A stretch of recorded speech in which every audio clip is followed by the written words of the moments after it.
Welcome to the show, everybody. It's the PlayStation Collectors Podcast, Season 3, Episode 38. Oh, my goodness. My name is Joe Rad. How you doing? And today, returning to the show for a second appearance, Mr. Marcus from VideoGameVotary. How you doing, buddy? What's up, guys? How is everybody out there? Happy to be back, man. Thanks for inviting me back. Oh, yeah, man. Thanks for coming back. For the record, we were almost on time, but StreamYards was broken. It wasn't our fault, okay, guys? For once, I can blame something else. It's not my fault. I was hitting the button, and it was just like, you know what? Let's try again later. Not tonight. Very true. What the heck? Very true. But it's working, so yeah. All's well that ends well, I suppose. But yeah, man, how you doing, Marcus? How you been? What's new exciting, man? I'm good. I can't complain. Everything's going well. Just working, getting ready to go to SoCal Expo in a couple weeks, so I'm excited about that. Oh, it's a big trip for you, right? You're East Coast, right? Oh yeah. Oh definitely. Man, going all the way out there. That's cool. Yeah, definitely. I'm jealous. You got any plans to hang out with anybody out there, meeting up with some people? Yeah, BlakRanger and I are supposed to be out there, and nice. I'm definitely excited to meet some of the other content creators, Gaming Off the Grid, JRPG, Daniel. I know you guys had him on there on the show, and he'll be back. Pixel Game Squad, hang out with those guys again, Mort's Garage, and most importantly, we're like 30 minutes away from Super Nintendo World, so that's where I'll be the first day for sure. So that's awesome. Excited as hell about that. Yeah, that'll be a lot of fun. Definitely. I've only seen videos, obviously, but it looks like a good time. It definitely does. That's pretty cool. Yeah, speaking of Daniel, he's going to be coming on the show this weekend again. Yep. So if you guys want to check him out, he'll be back on Saturday. And then, all those content creators are great. I'm a huge fan of Gaming Off the Grid, actually. You know those guys. Really cool channel. So yeah, I've always gravitated towards like people who like to 1cc games or do no death runs or like try to do take old retro games and make them more challenging and stuff like that. And they do a lot of cool content like that. They do a lot of no death runs and stuff like that, which I enjoy quite a bit. Yeah, definitely. And also, I really like golf. When they're like golf video games and they play golf a lot to play Tiger and stuff. So I'm always like, all right, this is where I want to be. Yeah, I don't know what it is, man. I love golf games. It's like I should have talked about that more with BlakRanger when he was on the show. We did an episode on sports a little while ago. If you guys want to check that out. Yeah. But I collect I have almost all of the Tiger games. I'm missing a few here and there. But I just really like them, and they're fun to collect, and they're cheap, and every single one of them is fun to play. If you like one of them, you like all of them, I suppose. So they are fun as hell. The golf games are fun. It's definitely almost like a sleeper kind of. What you think about it, Yeah, well, it's they're good games for by yourself, and they're also good games for when you have people to play with. And it's nice because no matter how many people you have to play with, whether it's 1 or 2 or 3 or 4, you can still have fun and play golf. Absolutely, especially on some get all the friends over, get yourself a tournament going. Tell you, high competition, a lot of fun. Well, that's we're talking about in the sports games. They're like fighting games, and a lot they're more enjoyable when you have a group of friends to play with and you can get real competitive. Yeah, that stuff's really cool. Definitely. One thing I found while I was doing a little research with Tiger games is that I'm sure a lot of people know this already, but on PS1, one of the Tiger Woods games, the first 100,000 copies, I think it's Tiger Woods 99, maybe, I think. It had a demo episode of South Park on the disc. You want to know what's funny? Yeah. I went to a local store, Storm Crow Games earlier. And the other day when I was in there, the owner was talking about that. Shout out to Storm Crow Games and Tyler. I think that was on, I can't remember if he said Tiger Woods or Triple Play. I'm guessing it's Tiger Woods, but he literally was in there trying it and he pulled it up. It's legit. It's a certain UPC. I actually took a picture of it. I was like, that is awesome. Yeah. That's insane that happened. Yeah. And so that's one of the easiest ways to tell is on the disc, there's a specific UPC code. You can tell if it's one of the ones that has that file on it or whatever.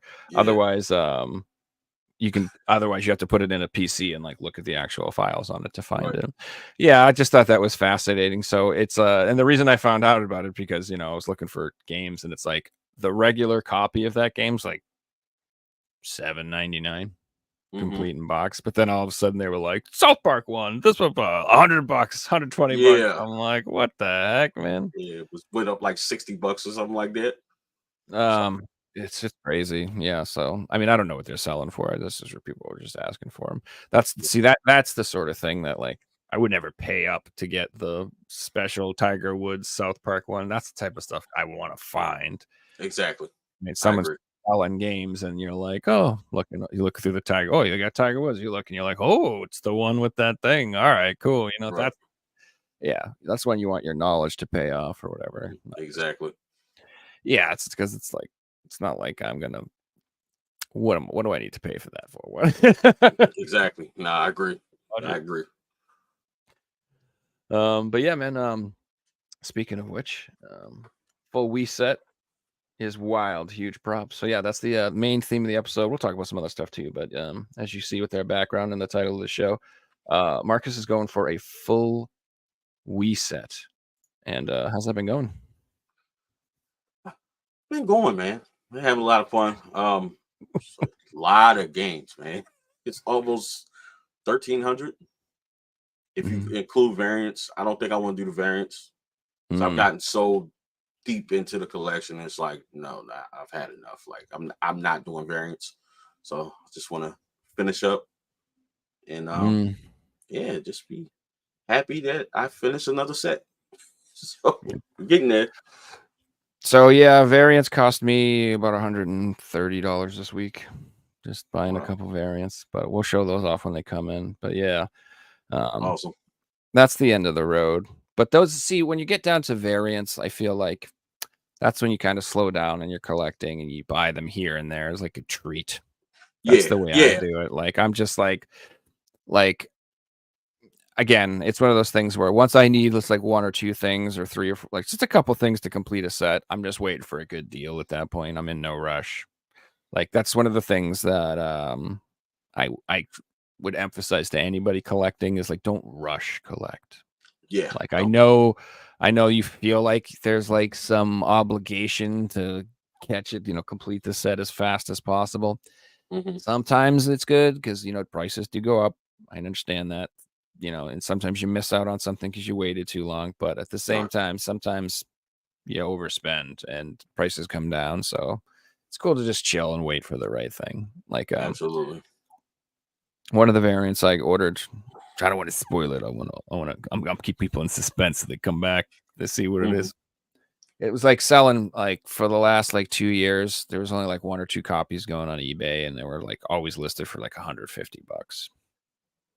And I'm like, I'll just chill. And then like randomly this week, I saw one for like $80. And I was like, were they on eBay? I feel, yeah, this was on eBay. There was just one copy. Yeah. It's funny you talked about that because I noticed that with a particular game, right? I saw one listing and I started seeing a trend that some of these like uncommon rare games, they're kind of pricey. It's like you will, for instance, I bought one that I needed for my collection. I'll show that off later. And that was literally the only listing online, period. After I bought mine, like 2 more popped up. I'm like, I wonder if it's like the same person that's like kind of putting it out there. Let me get the max price because it's the only one, which kind of makes sense. Can't blame them. And then now here's the other ones. Like, voila.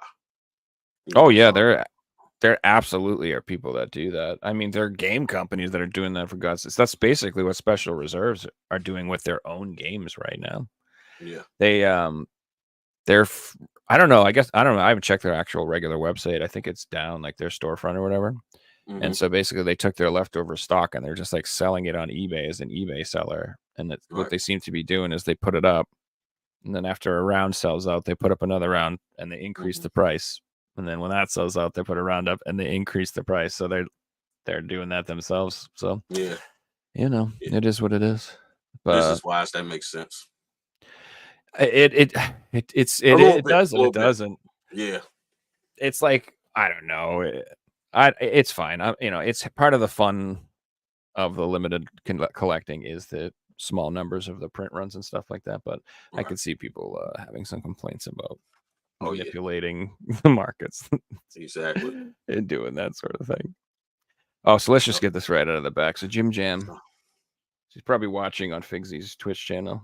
He says, "Hope you're doing well, Figs." ? Because he's not here. Yeah. He's not here. So let's just get this out of the way. So let's just answer the question: where is Figsy?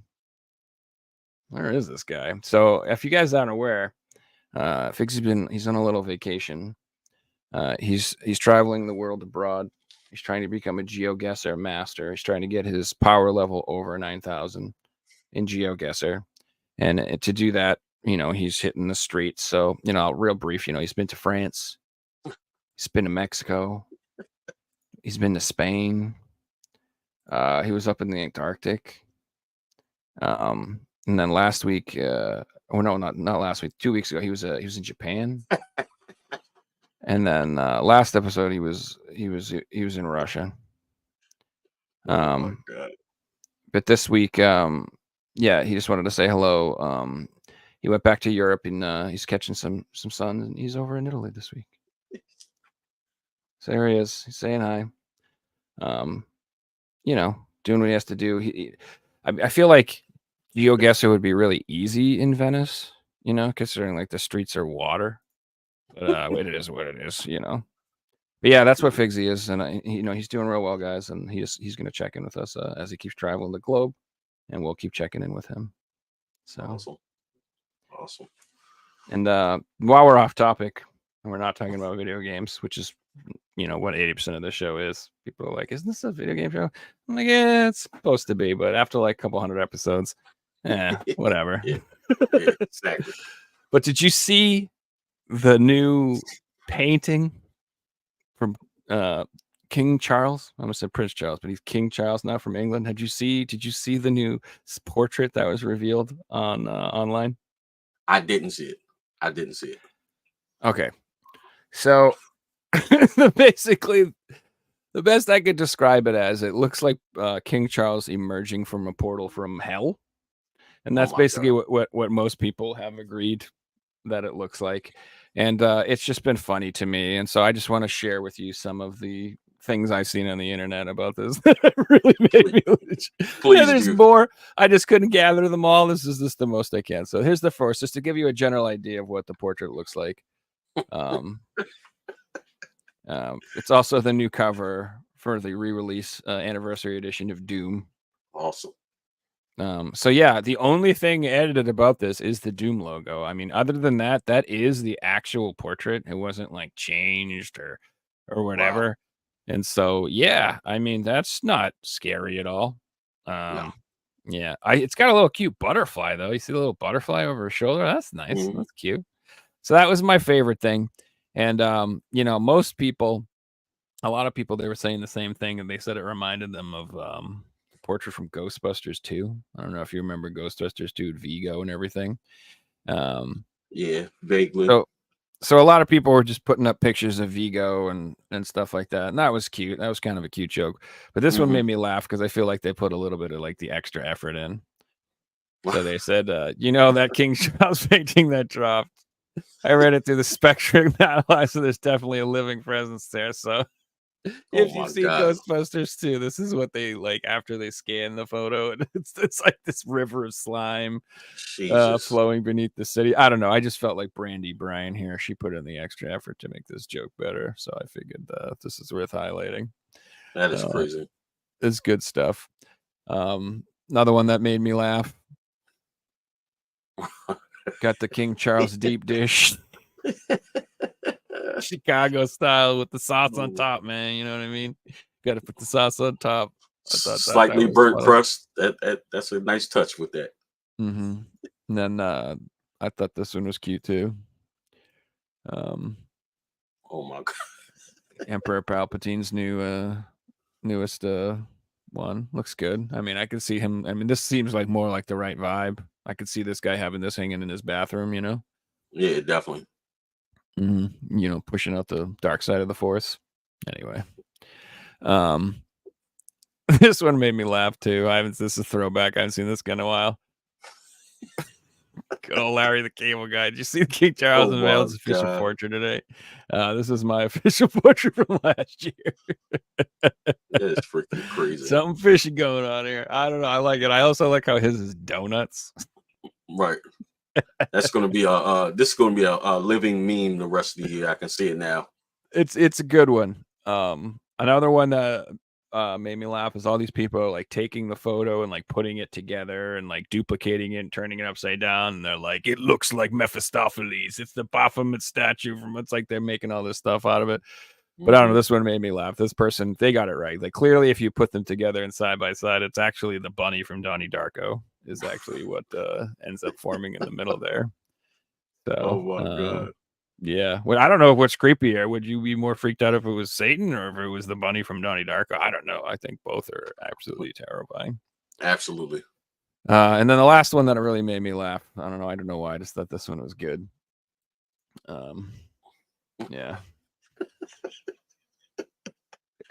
Oh my god. Good old Elden Ring. We've all been there. The Charles the Finger King of the Scarlet Rot. Oh yeah. And so yeah, anyway, I started to go off topic there for a little while, but just God, this has been amusing. Like, I don't know, life, I feel like the reality that we live in is stranger than fiction, folks, for sure. Definitely. It's you know, if you asked me 20 years ago what I thought today would be like, I would never have been able to describe today in as crazy enough terms that actually do it justice. Let's put it that way. Like, it's just not a chance. Good stuff. But yeah, anyway, that was like a totally off topic. But anyway, if you're wondering where Figsy is, that's where Figsy is. And then if you're wondering about if Satan was reborn as King Charles, yes. The answer is yes. He is the chosen one. He is the unholy one. But anyway, since this is a video game show, let's go back and talk about the Wii. So, is there any particular reason that like you chose the Wii to go after? Was this like a system that like you had a lot of nostalgia for, or was it just something that like you decided to collect for other reasons? Like what made you get into it? Well, I completed the Wii U set a couple years ago before it got all crazy and got expensive, and I was trying to decide what I was going to do next. The Wii U set was relatively small. I think it was like 200 something games or whatever, if it was that much. I can't even remember now. So I was kind of like trying to get ahead of trends before it starts, you know, increasing in price. The GameCube, of course, caught fire, and now that's crazy expensive. So, but I also was like nervous. I'm like, okay, well, maybe the Wii, but I'm like, it's got a shitload of games. Like, I don't know if I want to do that. But my logic was, okay, nobody's doing the Wii right now. And then also, there's a shitload of shovelware. It should be kind of cheap, sort of, even though it's a lot of games. Like, a lot of those games I should be able to get for cheap. So I did some research and I went for it. That was pretty much what it was. It's kind of like, you know, not trying to get into GameCube or something like that. That was insanely expensive. So I just decided to go Wii. Yeah, I mean, you know, I say this about all physical media. I don't care what it is. Eventually, it'll go up in price and in value. Everything, its time will come. And the Wii, it may not be now, but it'll come. I know people have been ignoring Xbox and Xbox 360 for a long time. And now all of a sudden, all it takes is that spark, that fire, that FOMO bug, that, oh my God, that price is rising panic to set in. And then people start making videos about it. And then it's the fervor and it's like a snowball effect and it just gets crazier and crazier. And yeah. Exactly. So I think the time will come for the Wii, just like everything else. Absolutely. Also, too, if time has told me anything, Nintendo fans are just by far and above the most passionate collectors there are. And similar to how you finished your Wii U set and you were like, what new? What's next? What should I move on to? Yep. There'll be people finishing their NES sets, their SNES sets, their N64 sets. There'll be people who are into Nintendo who finished what they're doing that will move on to the Wii eventually. So it's just a matter of time. So it's definitely it's a good move to do that for sure. Yeah, definitely. Hopefully I'm able to, help people along with that process, things that I notice, and if I would do certain things different, and certain games to kind of look out for, because the deeper I get into the set, noticing like certain variants in certain games, I'm noticing like, when you go on eBay, it'll say X amount of people has this game in the cart, and it's kind of like, why do you have that game? Like, people are really starting to catch on. So, I would like to kind of give that advice. And I kind of feel like that's gonna stuck when like the Wii U has its time when they start jacking those prices because there's so many. It's gonna stuck when you try to go for a set. So, but it's kind of intimidating though too when it's almost 1,300 games. You're kind of like, sheesh.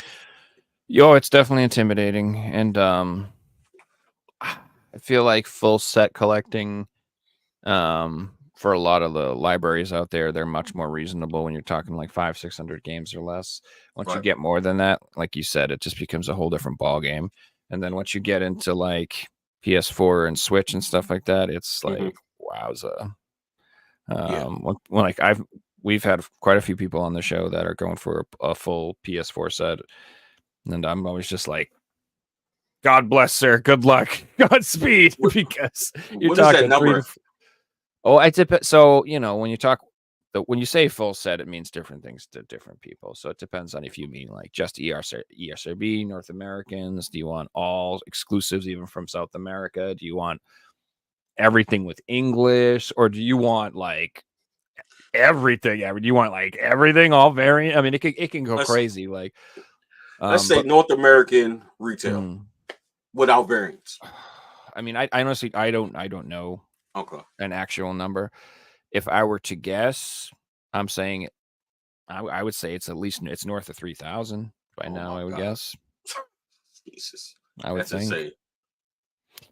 But I don't know. Maybe that's just I don't know. Are you including limited rare like companies like that? I don't know. It's tough to say. I'd have to see. But I would guess it's probably around that number. That would be my guess. Yeah. Right. And then nowadays too, it's just crazy collecting because it's worldwide, it's region wide too. I feel like you get off easy in a way if you're collecting for an older system, because you're just like, well, none of those games are going to play, so it's a lot easier to exclude that from your list of what you want to get. But like for PS4, it's like this could be just came out in Korea, but if it has English on it, if it has English, it has English. Do you want to get it or not? So exactly. It becomes a lot more wild. Yeah, that's a good point.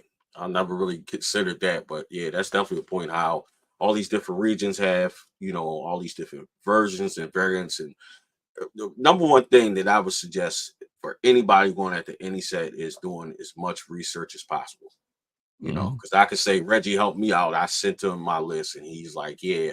He's like, go back over this because some of these games like they don't exist or didn't have a physical release and stuff like that. Like, and also trying to find like concrete information. People post stuff and it's not always concrete. And I think that's where, us collectors come into play and creating the content to give that information out. Because the only other person, besides someone that was on Metal Jesus channel like years ago, the only other person was someone in Canada.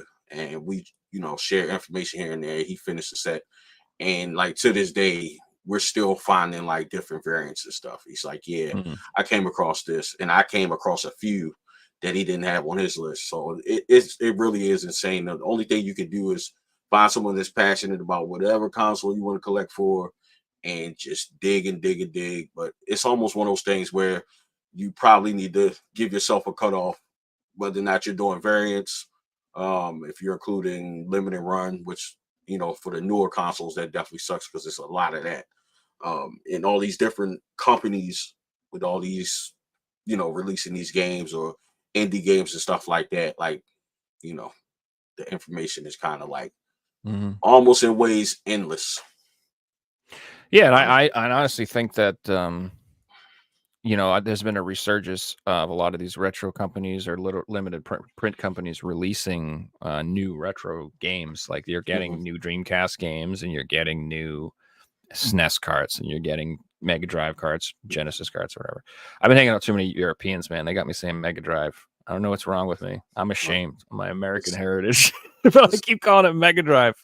It sounds awesome though. Yeah, it's there's a lot of people on YouTube who call it that. I don't know. It's just in my head.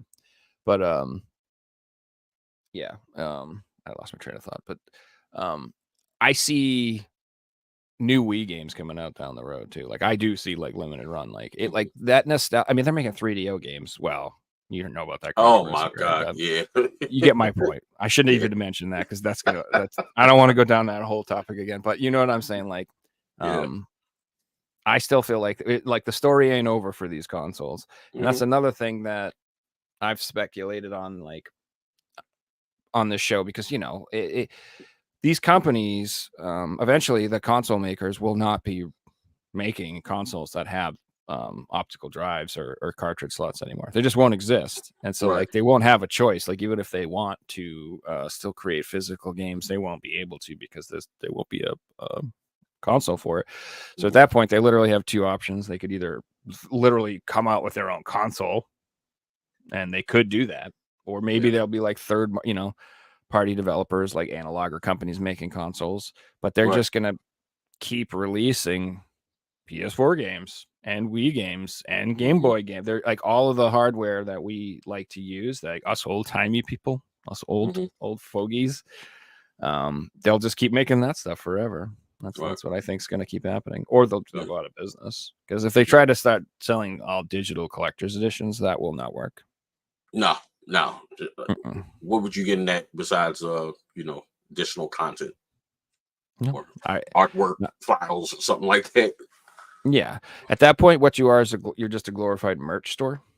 You might as well just be a merch store and just be like, so now if a new game comes out, you can go to limited run and you can get a shirt for it, and a hat for it, and skateboard for it, and whatever. That'll be what they have. They're just a merch store, a statue, because that's like, what are you going to get with a digital collector's? A box, cardboard box that statue comes in. Just get the statue. I don't know.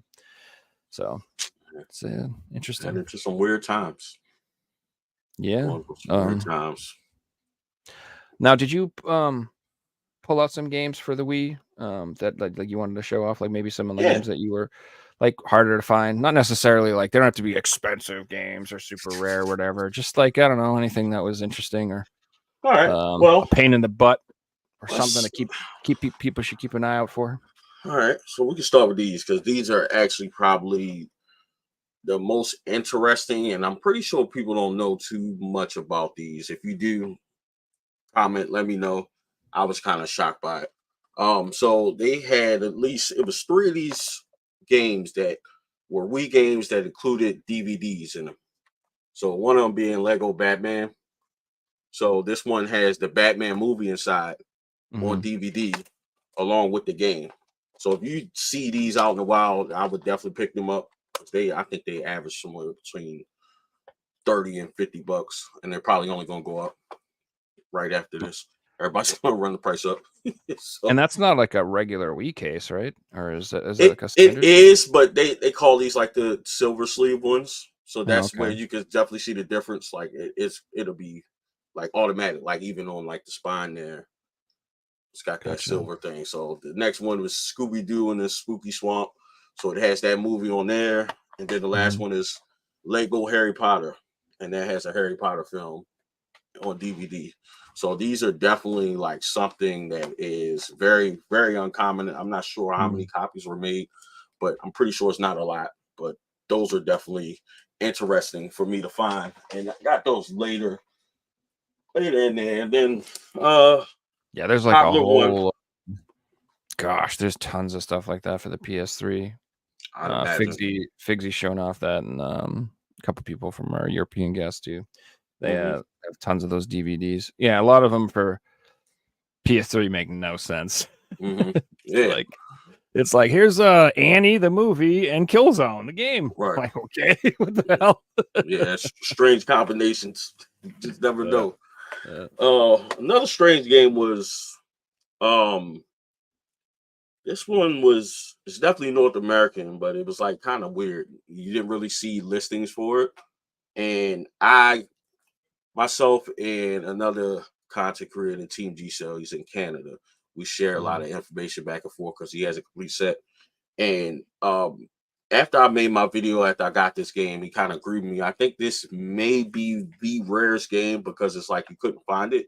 There was like one seller on Walmart, and they were sealed. It's Disney's Violetta. So apparently that was some show that was on Disney Channel. I've never heard of her or seen it. I know they have it on. She does look very happy. She's having a good time. But there was literally like just that only seller on Walmart. And even when he looked, he agreed like that was kind of it. It's strange though. I don't know why. It's like he's the only one that had all of them and had them sealed, but it's not expensive. It's like it's probably her. It's probably it probably is her. Like, yeah, I'm gonna or her dad or something like that. Right. It just was like, oh, he's the only one who bought it. Yeah, that's strange. That's so strange, but that may be the rarest game. Normally the rare ones are weird, especially that's definitely fair. That's the thing. When it comes to full set collecting, I've always said it's like really fun, and then at the end, it's not so fun because you just have to end up like tracking down and paying for these weird games that are not necessarily. It's not like you're like, yes, I'm gonna play this too. It's gonna be sweet. I've always wanted this one. Right. You might say yes because you found it, but not because you have any plans on playing it. And it's funny you said that because I think I was at Too Many Games last year, and I was with my buddy, and I found this game, and I'm like, yes. He's like, what? What happened? I found Jerry Rice Dog Football on the Wii. I was happy as hell. It's like I've been looking for this game for like 2 years and finally seen it. It was like $5, but it was just weird as hell seeing it. Jerry Rice Dog, like they came up with that. Like they literally did any and everything on the Wii. It's kind of nuts. But well, that's the thing about the Wii library is that and that's why I feel like it will have its day, so to speak, is that it is very interesting and there are a lot of exclusives. Like because of the controller. Right. You know what I mean? There are a lot of games that are specifically designed for the Wii itself that were not ported into any other platform. So, yeah, people looking for unique gaming experiences, that'll be an appealing platform because it's just got a ton of stuff that you won't find other places. Now, whether or not dog football is what you're looking for, I don't know, maybe, but that ain't the point. I mean, it's always interesting because it's like, games may quote unquote suck, but then, some of the best games are the ones that's not necessarily good if you're rating it based on graphics and all these different things. Like, it could be like guilty pleasure games, So I do have plans to like at least try all of these games just to kind of give some insight because I think, for one, just for the knowledge of people, and then you never know what you may be interested in. Like you talk about playing Tiger Woods. Not everybody's into that, but some people like, you know what, I'm gonna try Tiger Woods today, and then they might love it. It's so good. Yeah, man.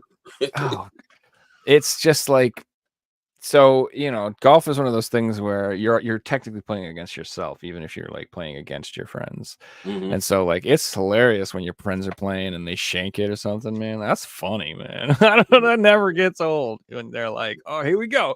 They're like, no, it's just super competitive. It's just never not funny. It'll never not be funny till for the day I die when then it lands in the sand trap. It's just good stuff. It's always good. It's always funny to me. Yeah, definitely. No, speaking of like unique experiences on the Wii, like I literally just want to take a moment to discuss my favorite Wii game ever. It's not like the craziest game in the world. It's not like going to change your life or whatever, but it's definitely a unique game.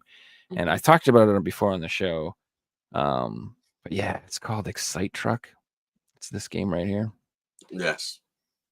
So that was one of the launch titles, I think. It might be. I mean, it's definitely one of the earlier games in the system, and it did have a sequel at some point too. But I'm a huge sucker for arcade racing games in general. Yeah. Like I just love arcade racing games, Yes. and I also I like stunt racing games too. I guess like we were talking about this. I think with Mort. He got a stunt racer game for N64 that I used to like to play. Anyway, this game, you play with the Wiimote, and you hold the Wiimote sideways like this, right? And what it is like as you race, you turn it to race, and you can do like jumps and stuff like that. But when you're in the air, you can like move the controller in certain ways to flip your car around and make it do tricks and stuff like that. And you can get like air and do 720s and all the stuff to get points, and you can get like speed boost or whatever. But like what I love about this particular game too is that when you're in the air, like as you're about to hit the ground, you can take the controller and slam it into the ground, and you take the car will like slam down. That's and awesome. You get like extra bonus points, and you get like a boost. And I'm telling you, man, like when at first the games were, it's awkward trying to get used to the controls because it's a Wii, and it seems like overly sensitive and it's hard to get used to. But once you get in the flow of this game and you like really get into it, it is insanely fun. Insane. You can pretty much spend the whole like time on some of the levels just like in the air doing like never ending combos, just like flying through the air, like, and then one jump off to another jump after another jump. And I don't know, it's just, it is super addicting. And oh yeah, and that power up you just got makes you invincible, so that like you pretty much can't crash when you have that. So you can like run through the trees and like jump off like weird cliffs that you normally wouldn't get to, and like explore different ways to go throughout the level, figure out new paths and stuff like that. So yeah, I know. And it seems just like a silly little truck game or something. When you see it, it doesn't, like when you look at the cover, it's not like screaming like, oh my God, this is a great game or whatever. But I cannot say enough how fun this game is. And you know, it's definitely going to be exclusive to either the Wii or the Wii U. It's never going to, you know, with that control scheme. Yeah, it's definitely a unique game experience too. That's one thing that I think is overlooked and kind of underappreciated. You know, when all those different controllers that you can get. Like I got like a Star Wars lightsaber that you can put the Wiimote in. You got all kind of stuff like that that just makes it like a unique game experience, and just, you know, honestly makes it fun. Like even what you were just saying about, you know, those control functions and stuff like that. Like if you're really like into gaming and you just want to try different ways to, you know, game, like that's definitely interesting, you know, to try something like that, especially on a Wii with those controls. Once you get used to them, because getting used to them, that's a whole nother ball game. It's gonna take some time, but it'll be fun. Yeah. And then if you're not, I mean, most of the people who watch the show are probably pretty hardcore into games, to be real. But if you are casual and you're not familiar with the Wii, just so you know, there's like regular Wii controllers, and then there's Wii Motion Plus controllers that are significantly better and more accurate. So if you are getting a Wii, or you do plan on playing Wii and you're not used to it or whatever, you want to make sure that you're getting the Motion Plus controllers, because your experience will be a lot better than if you don't use Absolutely. those. Highly recommend controllers from Nintendo. I would not go with third party at all. Nope. Don't even do it. No, they're junk.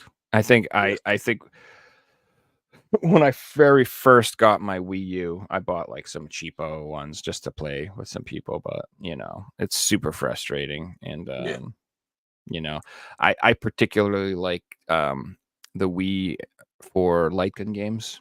That's like the real reason to me to have it. Not that they're technically light gun games, I mean, but I guess I don't know what to call them with HDMI, but the gun games, the shooting games or whatever. And yeah, it's like one of the only ways to still like have a decent experience with that, since we've gone to HDMI. There's new options now they've come out with for gun games and like that, and then some of them are cool or whatever. But like, I think the Wii actually does a really good job at it. I think it's pretty. Yeah. That's what I use mine the most for. is playing like House of the Dead. I really like what is it, Ghost Squad, I think it's called. Super fun game. There's a lot of them on the system. Yes. Wicked good time. And then God, I should have got my little gun con things, but like I have the Nyko Perfect Shots. Are you familiar with those? Oh, okay. Yeah. Yep. It's basically what it does is it takes your Wiimote and puts it into like a pistol and gives you like a trigger to use to fire. And yeah, I highly recommend getting something like that for like gun games. Yeah. I still want to try Call of Duty using that. I think that'd be like insane. I haven't tried Call of Duty, but they do have so for Call of Duty I would use like the shoulder one probably. You know, they have the big white shoulder holder things or whatever, and then you can get the you have because those ones work with a nunchuck, so that way you have the analog too for Call of Duty. Yeah, so something like that would work decently. But yeah, I haven't tried like those motion controls. I just use the light guns, but like I don't know. Have you ever tried any of the games like that with the gun? No, not yet. I did have plans to do it because it's a bunch of different options. Like I know there's a big box version of one of the Cabela hunting games that comes with like one of those big rifles. So it's like I kind of want to try those out with the different ones, and even with the one you were mentioning earlier, just trying different ones to see what actually works and to really get a nice experience about it, because it's probably, that might be like a hidden gem. I think that would be awesome. Me being a big Call of Duty fan, like to kind of act it out. Like I think that'd be kind of cool to be able to squeeze the trigger and stuff like that. Yeah, I mean, like I got action a little bit. I got the sharpshooter for the PS3. Pretty much the same thing because the PS3 has that controller. Yeah, so I got that too. Yeah, so I mean, it does have an appeal to it. I just have never tried that particular Wii one. Here's a real question: how many Wii Fit boards do you have? That's a BlakRanger server game, by the way. I have one. I have one that I haven't pulled out, but if I ever feel like I just want to have like 10, I'll just go to Goodwill out here. So what they should have done is they should have brought back like the NES track and field, and you should have been able to like hook up like 10 Wii Fit boards together and play like that way or something like that, and have like a sibling. That's what they should have done. Awesome. Yeah, that would have been awesome. Yeah, I could see that being, nice party game. Now, another thing about the Wii that a lot of people I don't think talk about was that it had, in my opinion, like the best Nintendo store to buy retro games. The eShop or whatever it was called back then. I'm not even sure what the Wii Shop. I think this was called the Wii Shop or whatever. Man, you could just purchase the games for a small fee and download them onto your computer, and you owned them, and that was it. There was no subscription fee, and they were yours, and you could play with them anytime.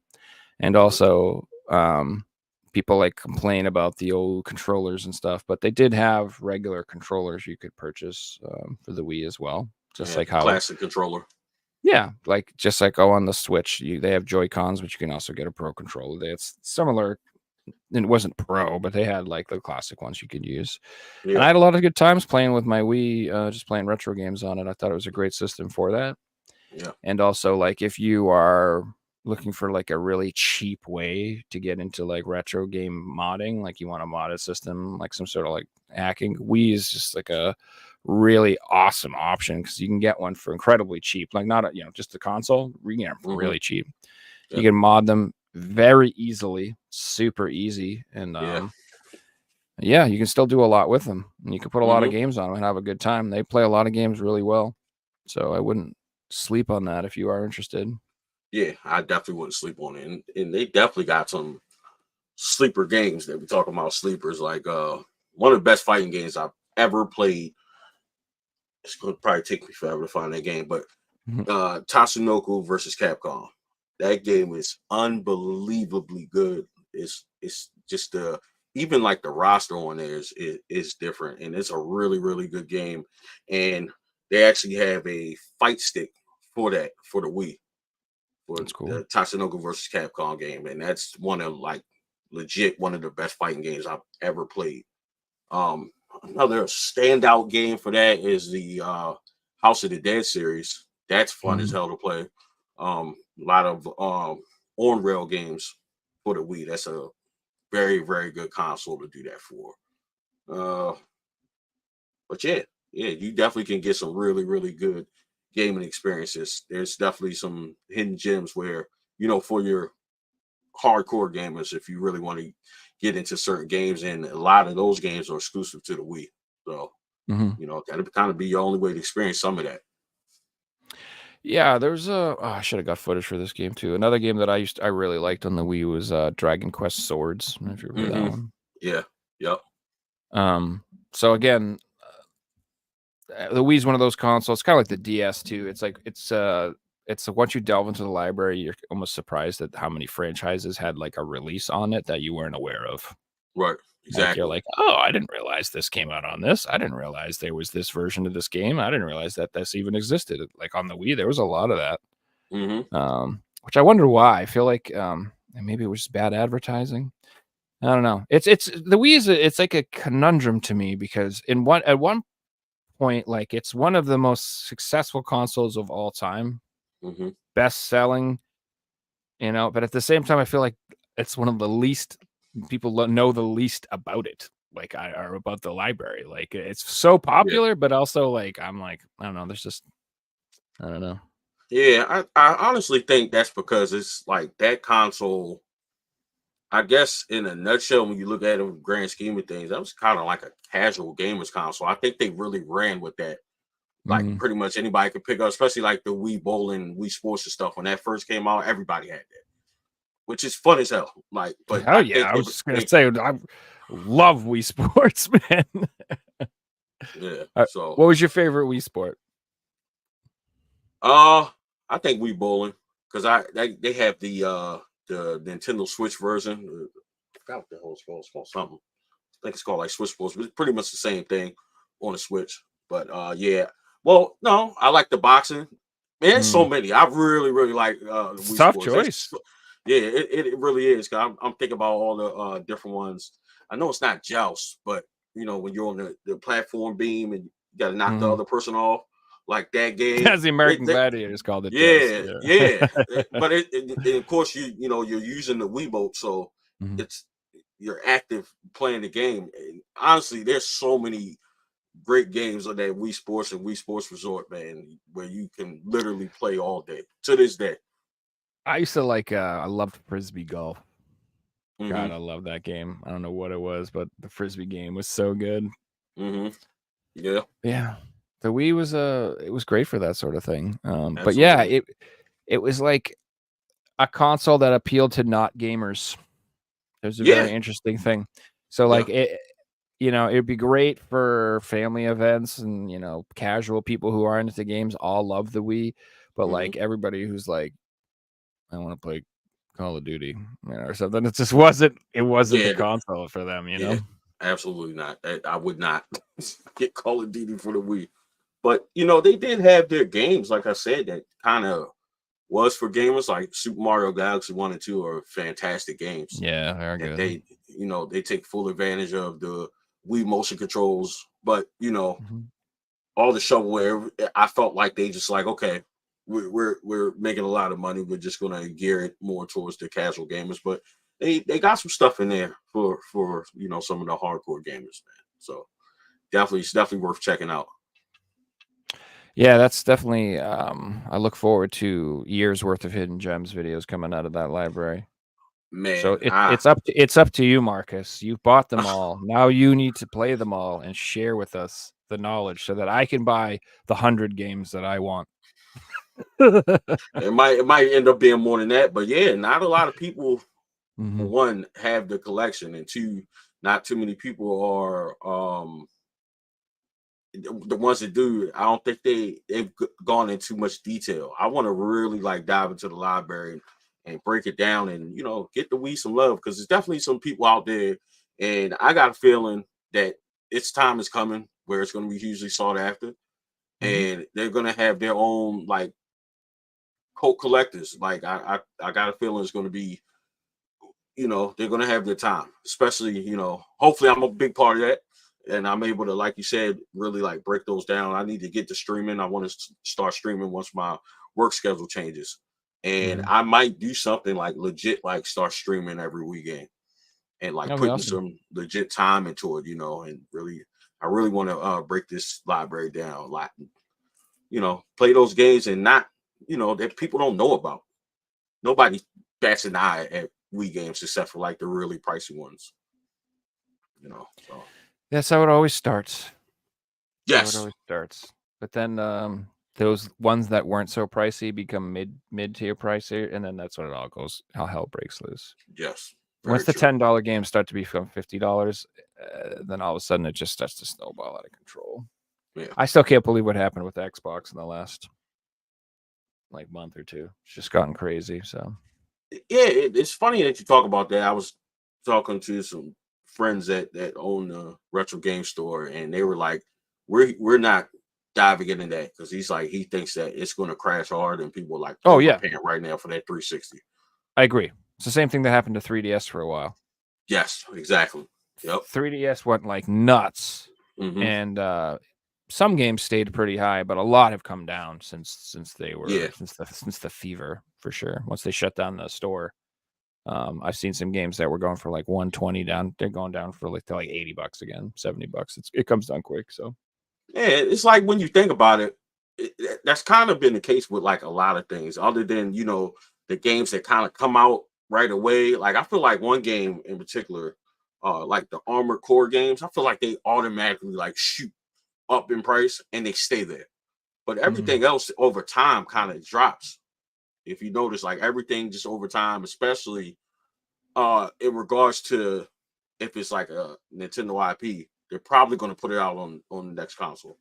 You probably guarantee it. So it's like, you know, when they came out with 3D All Stars, Super Mario Galaxy was Super Mario Sunshine was like $100 and it went down. Now it's like $30-40 again. So it's like, you know, if you're patient, unless you really want it, I would not go and jump on that bandwagon, you know, especially when you probably still can find things in Goodwill before, you know, everybody goes and try to buy them up. But yeah, I would not. Don't do that. Don't do that. You'll be spending a lot more money than what's necessary. Yeah, I don't recommend collecting anything that's on fire expensive. I always, like, me and Reg talk about this a lot too. It's like anytime, like if 360 is really hot right now, I'm buying PS3, man. I'm buying the other thing. If 3DS is on fire, I'm getting PSP. If PSP is on fire, I'll check out how Vita's doing. You know what I mean? Yep. Like I'm always trying to get. Not that anything is cheap anymore, but I'm always trying to go for just what's not the flavor of the moment. Yeah. And right now, to me, that's PS4 right now. Still is like this is prime time PS4 time, and I guess it's Switch time too. But yeah, Switch time just means you can get them before they get more expensive. They're not gonna get cheaper. You're not gonna get deals. But yeah, it's like I wouldn't say I'm going for a complete set because I imagine that list is outrageous, but I do get Switch whenever I get them, like especially with the Walmart deals. Like I probably got close to 20 games for that whole thing. So anytime I get a chance to get Switch games, I pick them up. And you know, you were talking about when certain consoles are hot as far as games are concerned, you go the other direction. That was kind of my idea with the Wii, where I was just like, all right, because I would definitely love to get GameCube because that's kind of well, all of Nintendo as a whole over the years, it kind of sentimental value to. So I just love all of it, which is why I kind of started only collecting Nintendo. So I would like to eventually try to go after a set of each because it's actually not that many, but overall it's a lot of games, but it's not that many, you know, when you start breaking down whole collections. So when the GameCube started catching fire like that, and thankfully I had my Wii U set already. That's why I went with the Wii. And so I've been kind of contemplating what I'm going to do next. I'm thinking either Game Boy, but then Mhm. I'm also really, really getting into the Nintendo Powers. I think I really want that set. I think I Yo, really, really want that set, like big time, man. Like preaching to the choir about the magazines. That's been I'm my telling you, man. that's been my side obsession for quite a while. I've been having just as much fun getting magazines than I have been getting games lately. So Yeah, I'm interested how that would translate to creating content, but I think it could, because the more I look into, especially like the first issue, um, the amount of auctions, like they are available. There's plenty of them available. You just kind of Mhm. like take your pick of the litter, whatever condition that you can find in it. But they're every auction ends like over $100. It's insane how many people like really just like love Nintendo Power Magazine. I knew how much that meant to me as a kid, so that's definitely on my radar. It's kind of like a side quest. Well, this is exactly a perfect thing. Well, Yeah, everybody's paying $100 per magazine for the Nintendo Power. I'm over here buying PlayStation magazines for $5. but you know what though? Let's That go. that's one of those things too. Eventually, I think that Mhm. that's going to be something that's going to catch a lot Sure. of people's eyes too. Yeah, it's going Agreed. to have its time. I feel like PlayStation collectors are 3 years behind Nintendo trends. Yeah. Like it's like when I got the bulk of my PlayStation collection, like I got like a lot of it and not all of it, but I got a big chunk of it in one big deal. It was a Hmm. Nintendo collector who was just like, I don't want his PlayStation poop. And this was just like back when people just weren't really looking at PlayStation. Hmm. Like, and like I traded him some of my Nintendo stuff, which, he did good too, because all the stuff I traded him was good stuff and it went up in value. I traded him like, oh man, I had like the Twilight Princess Wii U with the Amiibo collector's edition. I traded him that. Oh Traded yeah, him awesome. a 3DS Link to the Past XL, like in the box, grape Oh shape. wow, Like, yeah, man, so that sells for a yeah. nice So that's what amount. I'm saying. So I'm sure he's it was the perfect deal, because I sit there and go, damn, I kind of wish I hadn't traded that. But I'm sure he looks and he goes, damn, I wish I hadn't traded that guy. That stuff, Uh, So it's a perfect deal. We're yeah. both happy and we're both a little upset about it. So that's the perfect deal, man. That's how And it how should long be. ago was that trade? Was that? Oh, this was like 2015, Oh my God, yeah, he 16. made out those Something. any 3DS console is Mm. expensive, but those ones, oh my God, Mhm. like those Zelda ones are like $500-600 or more, easy. Mhm. That's crazy. Do you guys think PS5 collecting will become a thing or not? I do. Yeah. I think everything has its turn, Mhm. I do. So I think we're approaching the end of physical media, period. Hmm. And so it'll all be collectible. Like I say, and on a long enough timeline. Now, whether you're talking like in our lifetimes, will it be relevant? Maybe, maybe not. I Hmm. don't know. And also, I don't know. It could be one of those things too. Like once our generation's all gone, nobody gives a crap about this stuff. It's like, people who collect vintage toys. Hmm. You know what I mean? Like there are people who like to collect toys from like the 30s and the 40s and stuff like Right. that. Hmm. That stuff's got a lot of value to those people, because that's what older people who played with that stuff when they were kids. You know what I Exactly. mean? But like that stuff has no value to our generation. Yeah, they don't care. We don't give a shite about any of Yeah, that stuff. So yeah. you tell me that this little toy is worth $5,000, I go, yeah, if you say so. Right. I don't give Hmm. a crap. You ain't getting $5,000 from me. So I feel like that's gonna be it could be something like that too. I don't Yeah. know. I think games might be different though, because no matter like it's not like I guess toys you can play with too. Maybe it's not the best analogy, but anybody can play a game and enjoy it from Right. now to the end of time. Like I Hmm. don't think there's gonna be ever a generation of people that play Mario and they don't think that's fun. Yeah. Yeah. It's just fun. That's yes, and that's the thing. Video games kind of touched so many different generations, no matter where it is. You got people that grew up with Atari Mhm. they love Atari. They die hard Atari. You got your Sega fans. You got your PlayStation fans. So, um, I think I'm more concerned about I guess the collectors. You probably going to get some here and there, and even though we look at it like it's a lot of us, in theory, it's not. you know. So it's like it's only going to get smaller. and less people are going to collect. I try to tell my kids now, like, to hang on to their stuff. They're big into wrestling, so they got like action figures, which that's an insane market too. Just wrestling figure. Oh my, wrestling is nuts. So it's like, yeah, hang on to these. Like, don't break them up. You know, because people definitely they went up in price. It's crazy what they're paying for wrestling figures. So, you know, I think there'll be a couple people keeping it alive, hopefully. Yeah, I have like almost like, I guess I call it like nerd envy sometimes, that I'm just like, I don't have enough time in my life to learn about all the things that I would like. Right. Like I would love to learn more about wrestling. I just don't know, and I don't have the time. And like but I like it, and I watch it when I can. And like, I like anime, but like, I'm not an anime expert, and I wish I had more time to watch thousands of episodes and to get caught up and learn more, but I just kind of can't. And comics, same thing. Like, I like comics, but like, I don't know that much about comics. And so I always feel like when people like really into comics are talking, I'm like, man, I wish I knew what the hell they were talking about. I wish I could participate, because I am interested. I just am like, I don't know. I like Batman. It's funny that you say that, because I was trying to get back into Pokemon cards.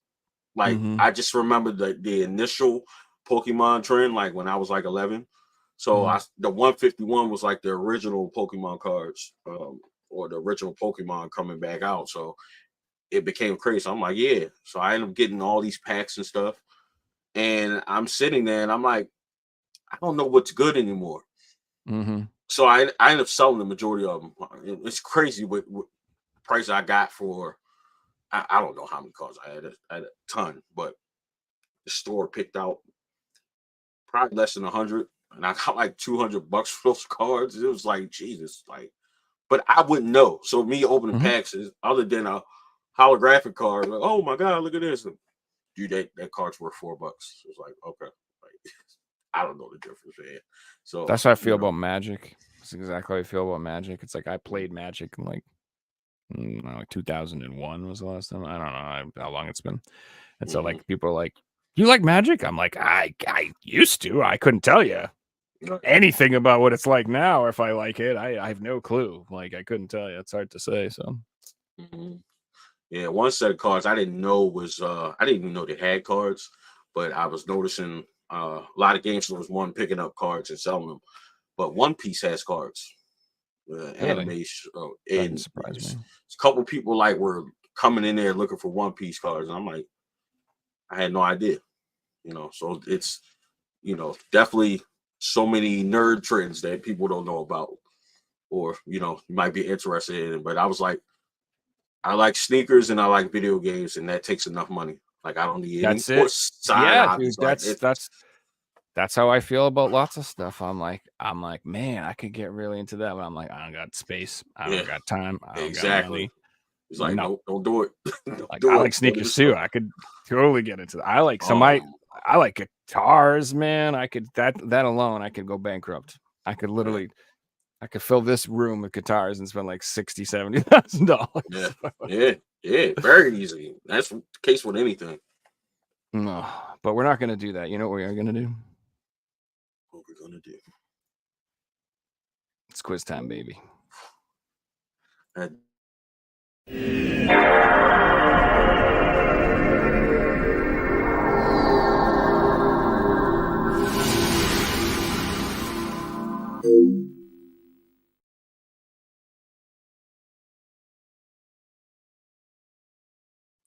Oh yeah.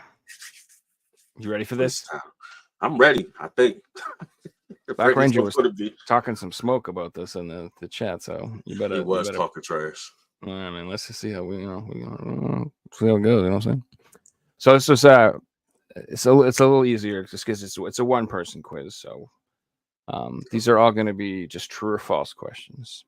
Each one of these, and they're sort of all Nintendo themed. But before I forget, because I am the best host there ever was, we have a chat question, and I'm actually going to show it because I am the best host who never forgets to show the chat question. I don't know if I've mentioned that.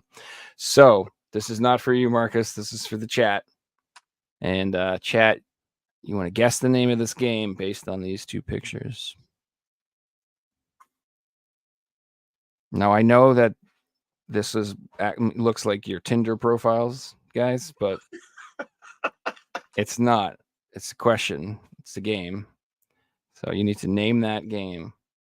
And hopefully I remember to check the chat, because I think last time I did this, somebody got it right, and I don't even think I mentioned it. Oh, my God. I don't even think I went back and said anything. So whoever got it correct last time, congratulations. That was very good. I'm impressed. I'm curious to know what it is. I have an idea, but I'm not sure. All right. Well, we'll let the people think. They can guess afterwards. Okay. So me and you, we got true or false questions. All right. So question number 1. Wii U, The Devil's Third, is the only game in this franchise. Is that true or false? True. And the answer is false. Oh, there's God. An online multiplayer only version for Windows called Devil's Turds Online. Oh, my It was God. released in Japan in June 2016.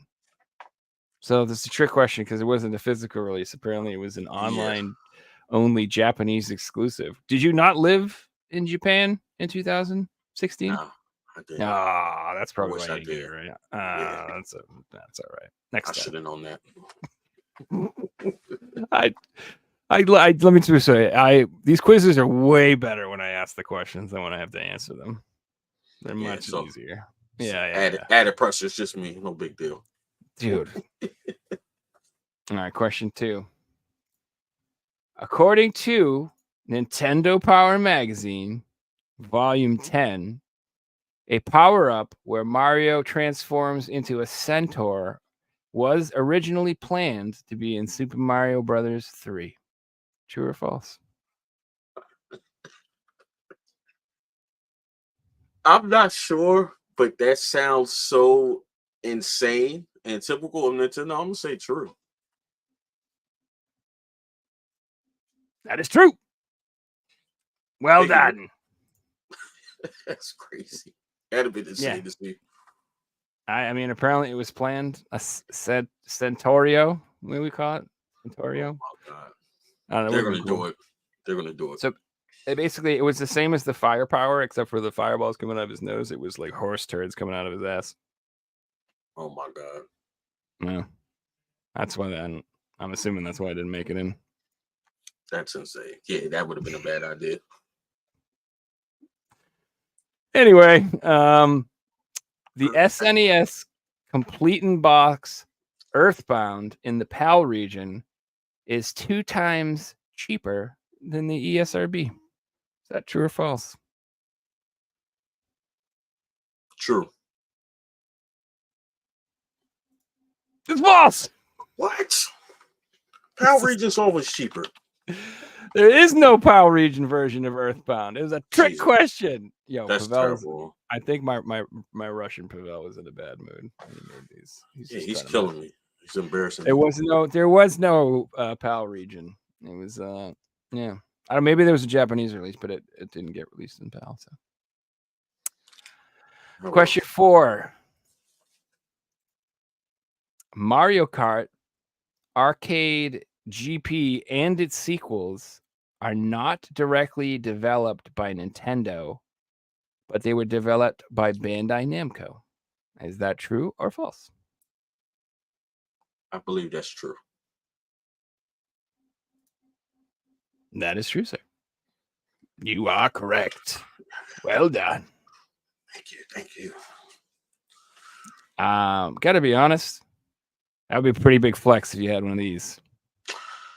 Dude, that'd be pretty big flex. Man, that would be. You want to play some Mario Party? Be like, sure, Mario Kart, yeah. And then you have one of these. I don't know.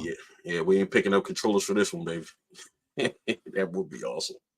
Yeah, but I feel like I might throw elbows if I get hit by a turtle shell. If I was this close to people, it's better to play online, you know? Yeah. No, You guys don't throw elbows when you play Mario Kart? No, I'm the only one. Hey, my niece has got to learn somehow. You know what I'm saying?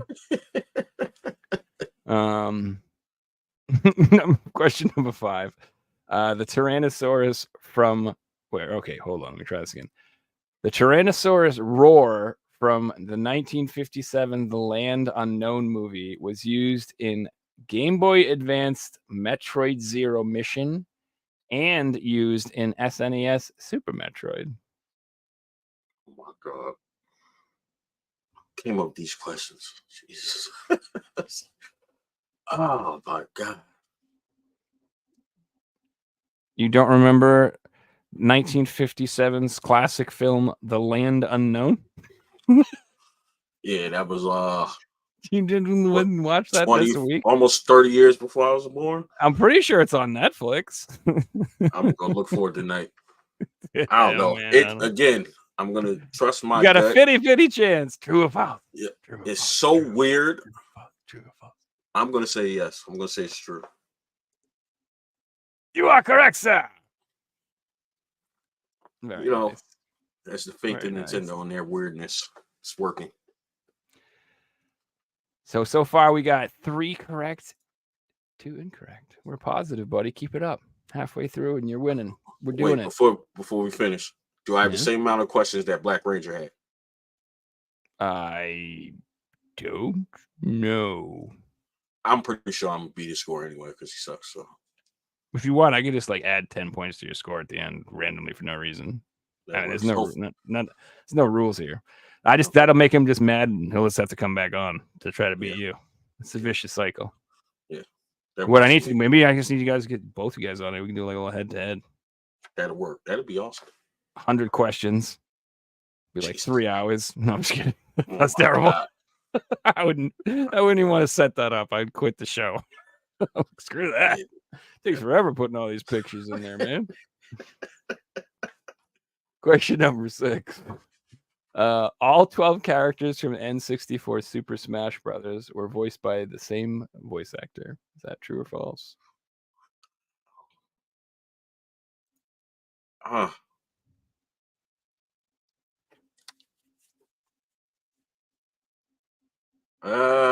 Let's go with true. It's false. See, that's the thing. Like, Nintendo's so weird. I just want to bank on them being weird and doing stuff that you just wouldn't expect. Never bank on trusting my Russian friend. That's all I'm telling you. It's not a good idea. He's here to fool you. I see. Remember, it's like that movie. Have you ever seen Memento where the guy has the tattoos? He's like, do not trust him. He tells lies. You know what I mean? It's like one of those things you have to. All right, I don't know if you know what I'm talking about. You're probably like, what the fuck? I don't think I see it. Yeah, look at it. All right, it's a good movie. You should see it. It's called Memento. I would explain it, but it's fucking confusing. What am I doing here? Question 7. Wii Sports Mario Edition was a Japanese exclusive version of this game. True or false?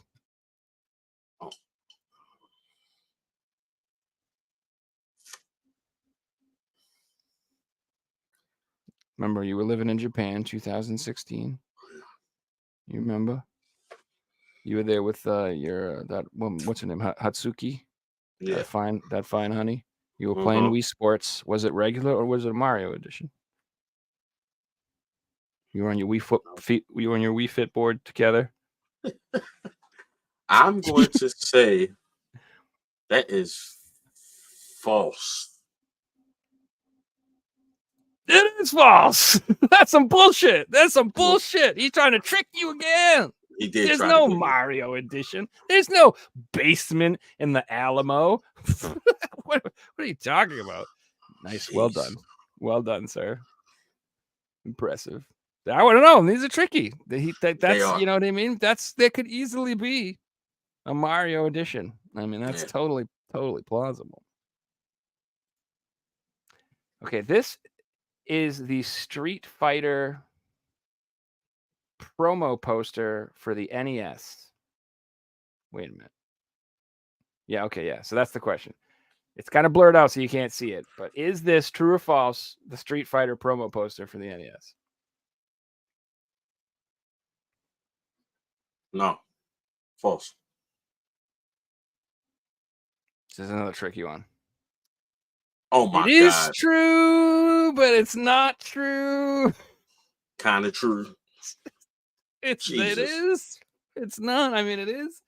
I mean, is this a Street Fighter? I mean, I don't know. Like I said, I feel like Pavel was mad today when he made the quiz. He's like, I'm gonna trick this motherfucker. He's good at his job. He is good. But you know what? I just added up all the math, and it looks like you are still victorious. It's a one-player quiz. You can't lose. Still did better than you, BlakRanger. That's right. I don't know what the scores were. We'll have to compare. I'll have to make like a little short with you guys together. So I don't really know. That'd be funny. All right, so let me check real quick. Did the anybody get the quiz? Let's check it out. Doritos, no. Nobody got it. Okay, so I'm gonna go ahead and show it one more time. This is the quiz question. Chat question.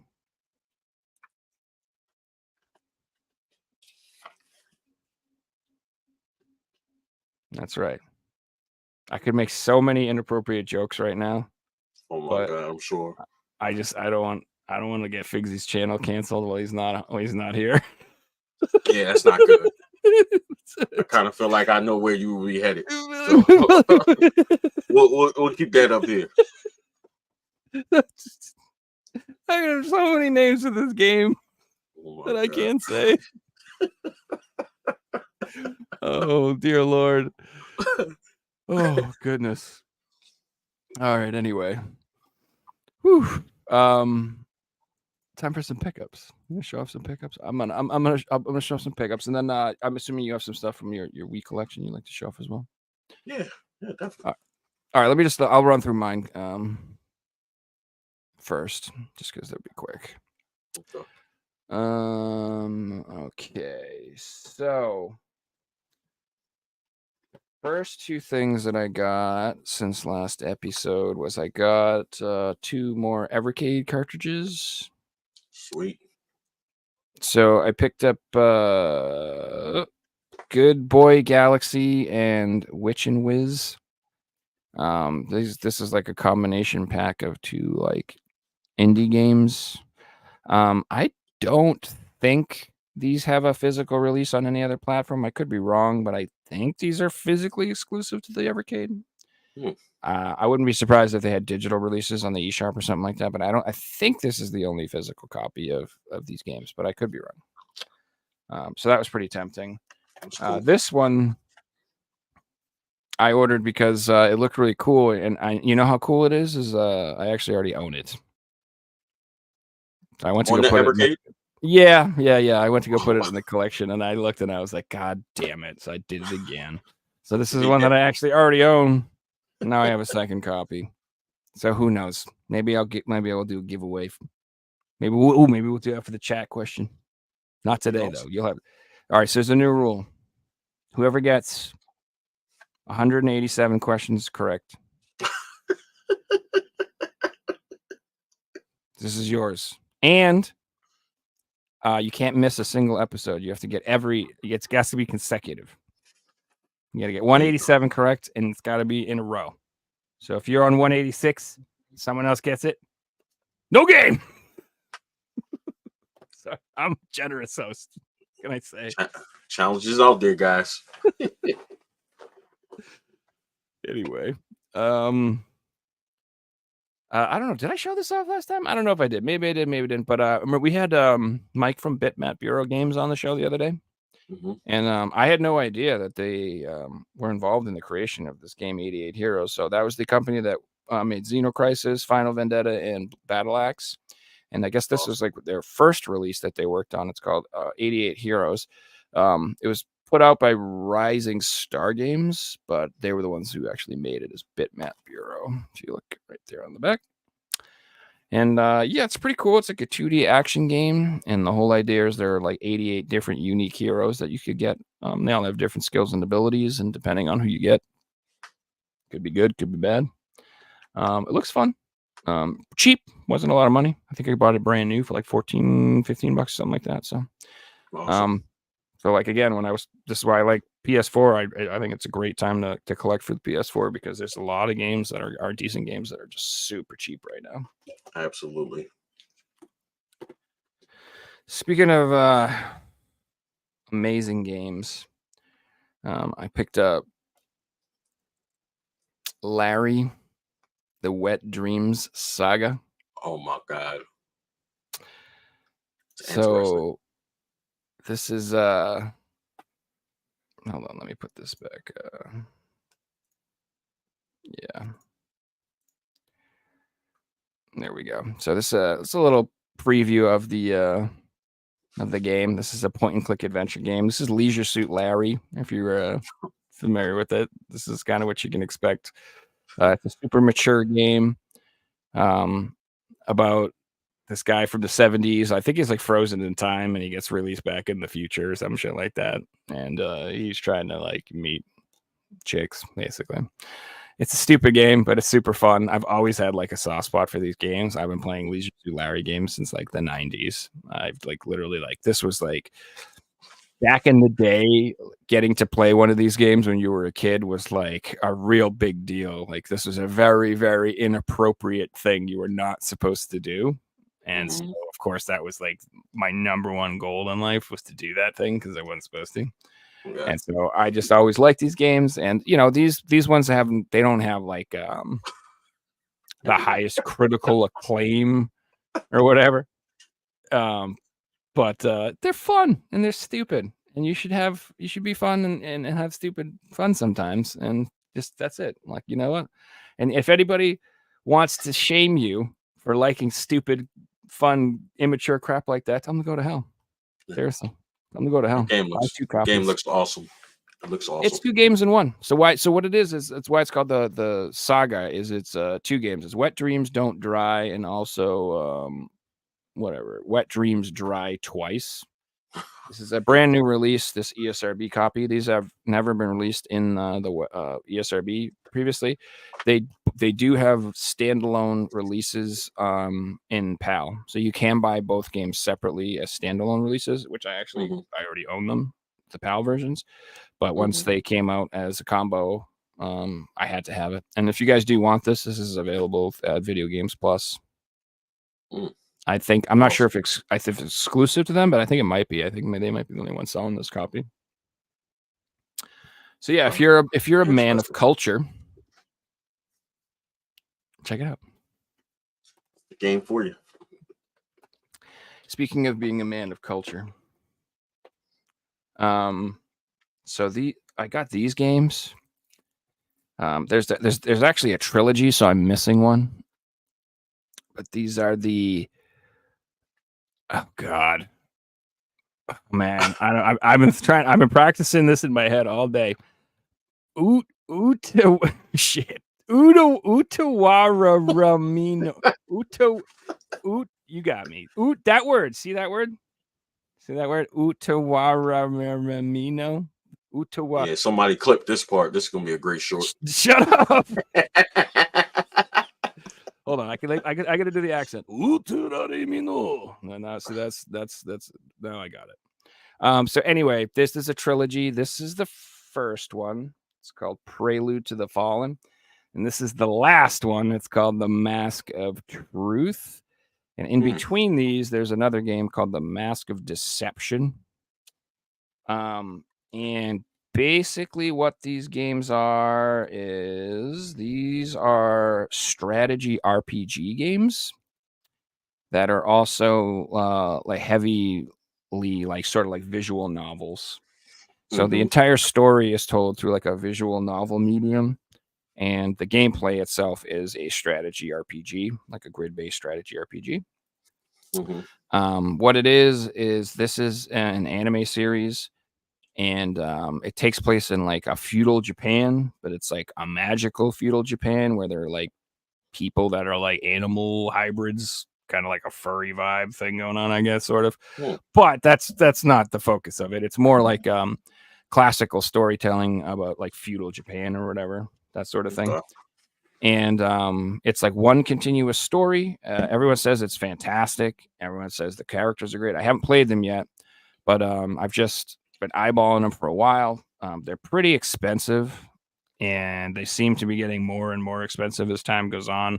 I just don't see these being super cheap, but at the same time, I could see, well, I don't know. These are NIS games. Does VG yeah, they do NIS games. So I don't know. This could get reprinted in the future and be super cheap or something. So, I don't know. But like either way, I think it's a quality series. I think the games are good. And it's like a good anime. So I think that'll have some crossover appeal from people who follow the anime that might want to pick these up. Mm-hmm. And then the last thing I'll mention is there are 2 other games in this series called the oh my god, that word, and then Zan at the end of it. And basically what those are is they're like a abridged version of the Mask of Deception and Mask of Truth games, but they're like action RPG games. They're like more like Hyrule Warriors or like Dynasty Warriors type games or whatever. I love those. And they have a much like briefer story or whatever. So from what I can tell, most people say that you want to play these first, and then if you really like the games, you can go play those too. But as far as I can tell, only there's 2 of them. There's Zan 1 and Zan 2. I think Zan 1 is the only one that has English because it was the only one that got released in the West. Zan 2 only got released in Japan. And I am not sure if it has English. It might. I can't confirm or deny. Maybe it does, maybe it doesn't. But I do know that the only release for it is in Japan. So concerns me. So I don't know. I might get those. I'm not a huge Dynasty Warriors style game player. Like I don't really enjoy those games for the most part. Hyrule Warriors was kind of amusing. I wouldn't mind trying the Persona one, maybe Strikers or whatever it's called, but I don't know. There's just not my cup of tea in general. Yeah. And then got a couple more things. So I picked up another PlayStation magazine. Awesome. Speaking of which, we were talking about earlier. Yeah, so this is the Final Fantasy VIII cover. Really nice condition. It's got like no tears in it. Perfect shape. This is also the newsstand version, so it's got no name on it. These are the ones that I prefer to collect. I like the ones with nothing on them, nobody's name or whatever, nice unless it's mine. Yeah, I got my personal copies from when I was a kid that have my name on them. Those are fine, but I don't like. It's just weird when I own them and it's like Hank's. Who the fuck's Hank? I don't know, it's just not as cool. And then this particular one, I don't feel like taking it out because I'm lazy, but there's a poster in it for like a ninja game. So if you are looking to get this copy and you want to like check it, you want to make sure the poster's in here because that's the difference between being like complete or incomplete, I suppose you would say. So this one I will take out because this one's kind of neat. So this one, I got a really good deal on it. I've seen this one. People ask a decent amount of money for it because it's got like a couple things that are usually missing. So this is the PlayStation Magazine Tomb Raider 3 cover one. Sweet. That looks awesome too. It is. And what's really funny is I remember saying like one of the quiz questions was for this game. And I'm like, I've seen that a million times before in magazines, and it's probably because of this magazine. It was advertised super heavily in PlayStation Magazine, but this Unholy War game, this was a quiz question last week. So that made me laugh when I got this in the mail. And I'm like, hey, look, it's that game. That's so funny. But the reason... So this one's got a couple fold-outs in it, which that's not the end of the world, but it comes with a lid sticker. These are like kind of hard to find in good shape, the magazines that have these still. So what that is that's a sticker that comes off that goes on top of a PlayStation 1 lid. So you remember like the old gray PlayStations, that circular lid that Oh, okay, that's awesome. Yeah. That's what these are for. These are for, you're supposed to peel them off and put them on your PS1. And so like most of the time they're missing because people they took them off and they put them on there. So if you look when you're collecting these magazines, a lot of them, they will have like a little advertising saying there's a lid sticker. And you always want to ask if there's a lid sticker or if it's complete. So that's the difference between having it being like, you're like, why is this one so cheap? Because it's probably missing the lid sticker. That's and then awesome. also this one comes with this particular page, which is like this page of perforated cards for that game on Holy War. So these are all like cardboard cards with like perforations, and you can like bend them and rip them out and take them out or whatever.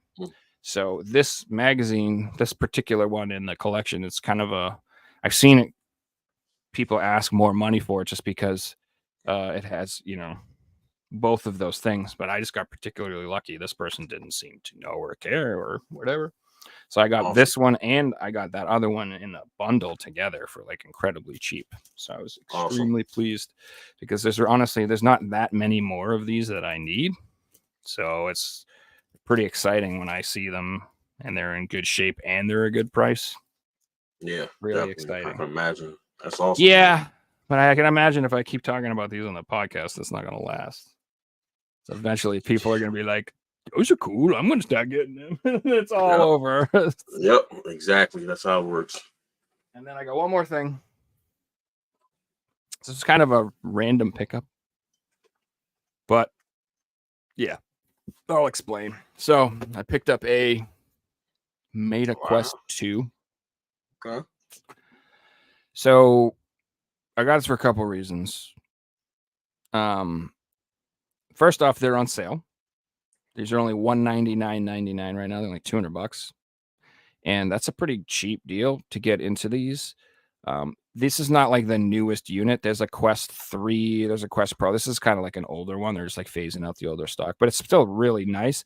And like for $200, I think it's a really good like price point to get into VR if you've never played with it and you just want to check it out.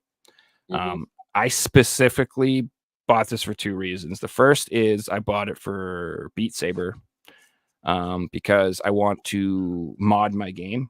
So I want to get custom songs and I want to be able to put in like custom swords or whatever. And I would like to eventually figure out how to like stream and get my damn Twitch chat to appear in the headset, which you can do all these things with this device. I've been told. So I particularly got it for that. But the real reason I got it is, I don't know if you guys have followed this drama, is my PSVR 2 is dead again for the fifth time. Fifth time since I bought it. I bought a PSVR 2 when it first came out, ordered it day one, got it day one. And every month to 3 months or so, it just completely stops working. And it's like I'm not dropping it or kicking it or playing football with it. Nothing. Literally all I do with it is I play Beat Saber with it. I put it on, I play Beat Saber for an hour, and I put it away in a nice case. Never drop it. Take very good care of my stuff. I'm not a kid. And it just always the same thing. One day I just put it on and it just doesn't work anymore. It either just stops turning on all by itself. It just will not turn on. It just will like power cycle over and over again, or it'll turn on and then it'll play for 2 seconds and then the camera tracking just goes and just goes crazy. And then the game shuts down and over and over again. And it's happened to me. Like I said, this is the 5th headset I've had to return to Sony. And so I'm like beyond done with PSVR 2. Like I am so all set with it.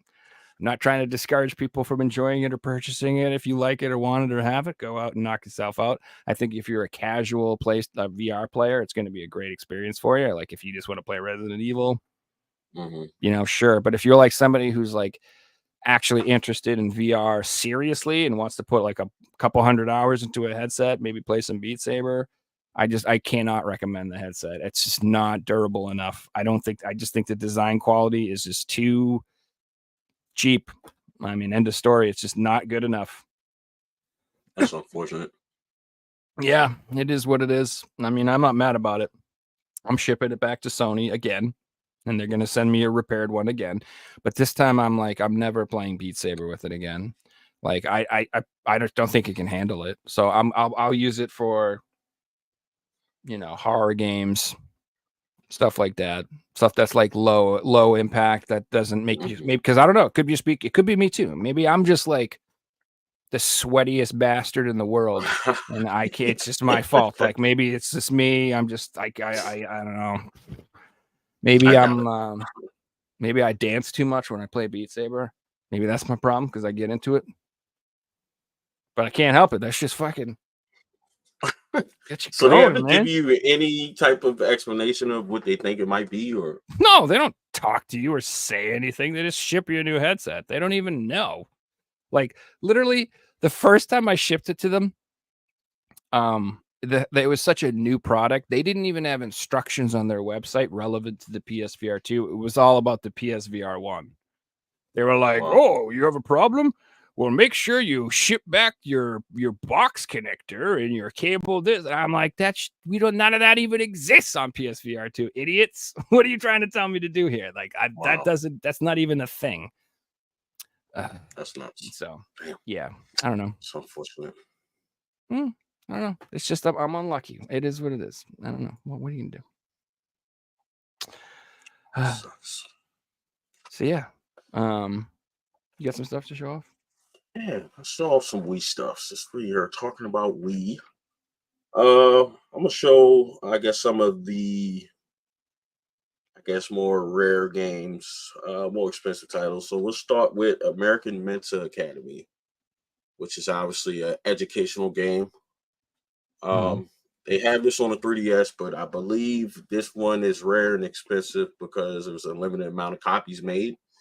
You saw that price. That was a couple years ago. I think it's still lingering around the price. Thankfully, I did a big trade early on. I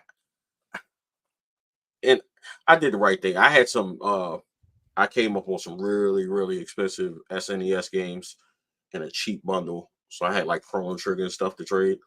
So I got like $1,000 worth of Wii games. So I was like, trading, you know what? It's all about, man. I was like, I could come back to these because I was like, my thought process was to get the more expensive titles first. So, you know, Smart. I was like, I'll do these trades.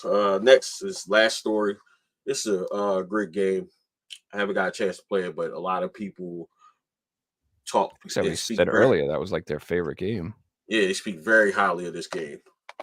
This one around 100. Actually, went down in price. A couple years ago, it was about $100. It's probably can get it for like 70 now. So, next game, one of the games that I got initially with that big trade was Klonoa.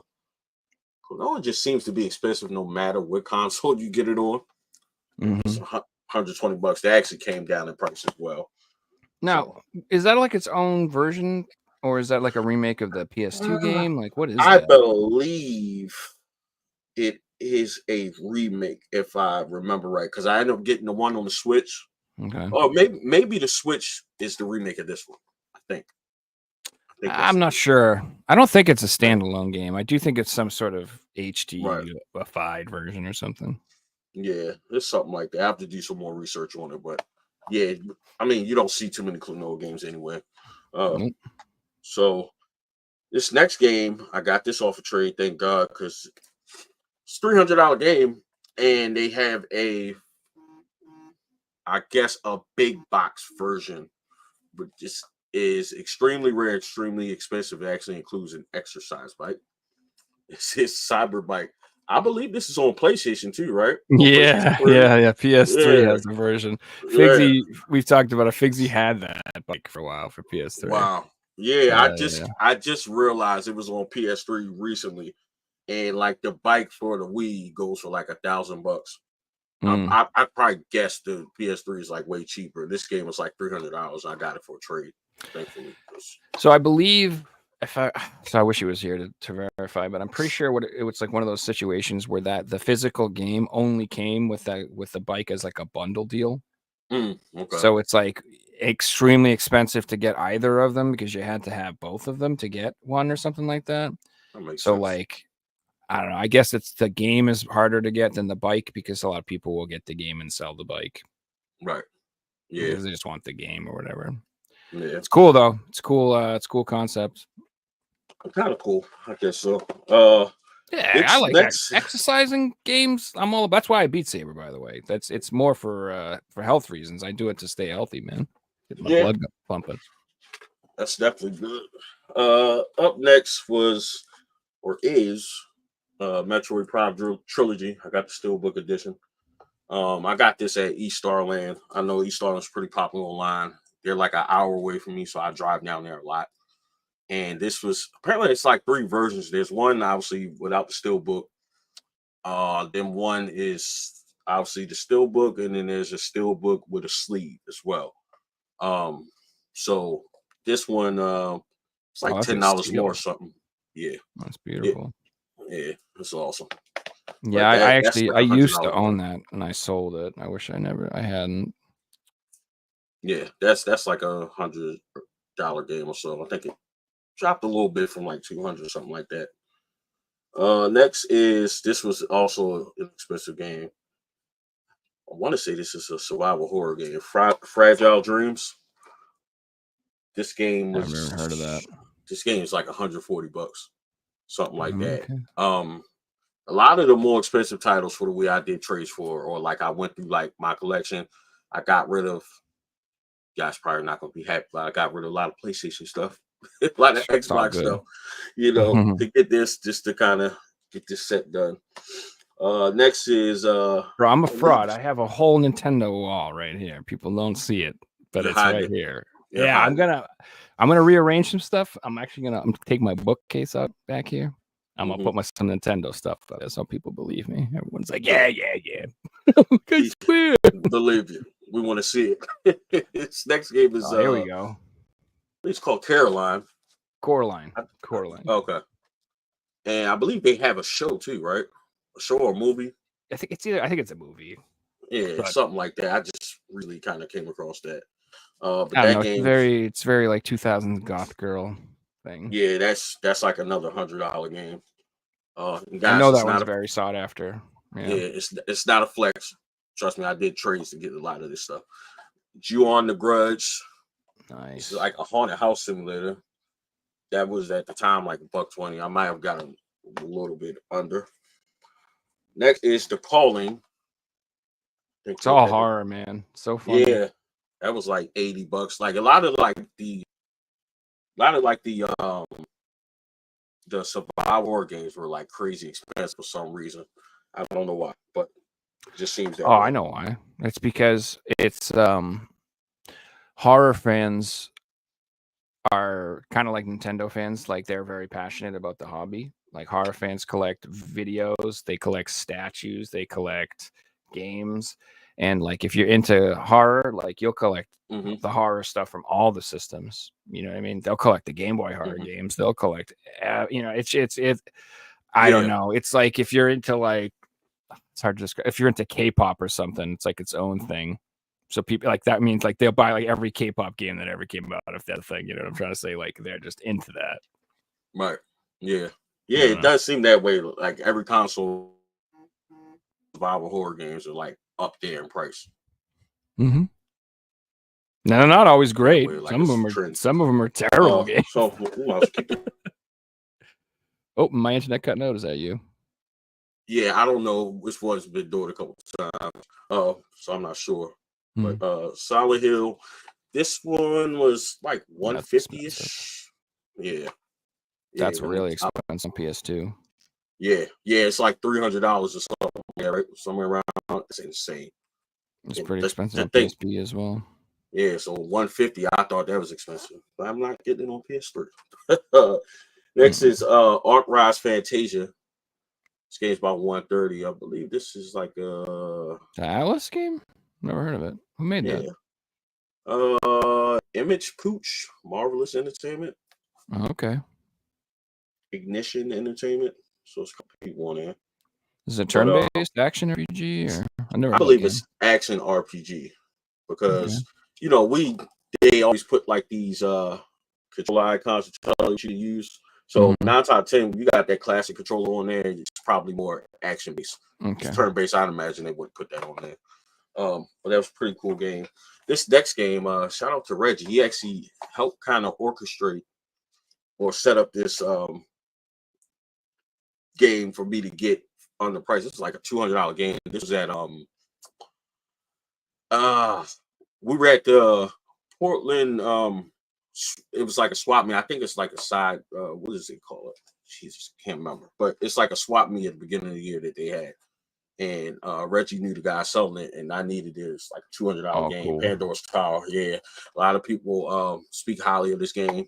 So like, especially this pile of games is something I definitely want to, you know, dive into, put some time in. But Pandora's Tower is definitely highly recommended by a lot of people. This next game, how much was this? This was like $200. I think because it's a limited amount of copies. Donkey Kong Kingdom. It was one of those days where it's just like, you know, why? But that's definitely one of those ones that's like 150, 200 or something like that. So is that an RPG or what is it?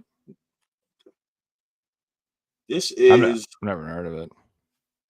It looks like it could be. Yeah, it's an Atlas game. Oh, okay. That's all you need to say. Yeah, it may be a little. So it's some sort of RPG in some way. Yeah, some kind of action RPG. Actually, probably might be fun. That's cool when some of the games are expensive and they might actually be decent. Somebody asked. Well, that's what I think about the Wii. It's untapped potential. I don't think I think there are a lot of games on there that are great games that are very overlooked because so many, you know, like I said, hardcore gamers were just into other stuff. I don't know. Right. Yeah. And somebody mentioned this game in the chat. This is Fire Emblem Radiant Dawn. Nice. It's like close to 200 or something like that. Sealed? No, it's not sealed. Okay. So East Starland, all of their games, they wrap in this. Oh, okay. They shrink wrap. They every single game they do it. Mm-hmm. So last but not least, this was I traded for the other one. I actually bought this game, and it was the most expensive game, and arguably the rarest game on the Wii. It's Veggie World. It's like some kind of. That's why I love this hobby so much. This is like a. And here it is, guys. The Holy Grail. The one of the one. Keep your eye out. Veggie World. This game was $300, man. Damn. It legit lingers around that price, hasn't moved. And it's funny because this was like the only listing online. So I was like, you better get it. I seen a few more pop up, and one guy at the convention who I became friends with collecting the Wii, I seen him at multiple conventions. He has a sealed copy of this still. Almost like $1,000 for it. And I was kind of like, based on the price, I'd say it's justified, not based on the game at all. But because of its rarity, yeah, I would say $1,000 is fair. I wouldn't do it though. Wouldn't recommend it. But yeah, so those are some of my favorites and expensive and rare titles for the Wii. That's awesome, man. Very cool. Thanks for showing those off. Yeah, so it's funny. Like I've heard of some of those, and like I remember a few years ago, like being told, "Get this one. It's expensive. It's $40." So to hear you say, "Yeah, this one's $150 now. This one's $100 now," so it's already gone up since I checked. Like I remember, you could get Cursed Mountain and Last Story for like $40 or so. Like I remember that going for like that price. Mm-hmm. Yeah, some of the. So I think that Ju-On game was always pretty pricey, if I remember correctly. I think even back then that was like $100. Yeah, that kind of dropped a little bit. Dokapon was always up there too. That was always expensive. I didn't hear about that veggie game. That's just funny to me. But yeah, it's not funny paying $300 for games like that. But I guess that's part of the game. You're doing a complete set. That's the thing. That's why I say complete sets are fun until they're not. Yeah. Until you're like that. But I'm going through the same thing with my PSVR set. Like I have everything I need except for a couple things that are obnoxiously expensive. Right. And That's nuts. it's like for variants and stuff. So I do not need it at all. It's like I literally have the game. I just don't have that cover. So it's like, do I really spend $100 to get this cover? Yes. Yes, I do. So there's say it about cover. So there's a Madden 09 for the Wii with a slip cover over it. And that's literally all it is. Breast cancer awareness. $300. Dang, man. I drew the line right there. Not doing it. Refuse to freaking do it. Won't do it. Not a chance in hell. I'm sorry. Well, that's healthy. Yeah. That's healthy to say no. Yeah. Because it's otherwise like if you can't say no or like you can't take stuff off the table, then what you're gonna constantly have this like never-ending thing nagging on you, like, oh man, I need this, I need that, I need this, and you should be able to like for a week just be like, I don't need nothing. Like you really should just be able to do that every once in a while. Like there'll be some times where I'm just like looking, trying to buy games, and it's just because I'm bored. And I just stop myself and I'm like, you know what? Stop spending money, bro. You don't need, you ordered 5 games this week. Like you're good. You're good. Just go play some games. Put the phone down. Yeah, I've been on the internet and get in an argument with someone like the good old days. You don't need to be doing that. Of course, unless it's like the Walmart Wild Wild West where you got $5 games and stuff like that. It's a little different. I won't fault you for doing that. Why not? Oh, that's just a good deal. I see. I've. Oh man, you know how it is. Sometimes, like you go, like I don't know. I go and see my girlfriend, and I'm like, so. I feel guilty about what I just did, but let me explain to you what a good deal it was. You know what I mean? Yeah. You're like, you're gonna be mad at me. I spent $100 on a game. Why? Because normally it's a $300 game. So I had to. I had no choice. It was a $300 game, and it was only $100. What was I supposed to do? Was I supposed to have self-control? Be responsible? No. It's still a video game to them. They don't get it. They don't get it. They don't get it. But I always have the like, every once in a while, what I'll do is I'll just be like, oh yeah, grab a game off the shelf, and I'm like, I paid $40 for this. Look how much it's worth now.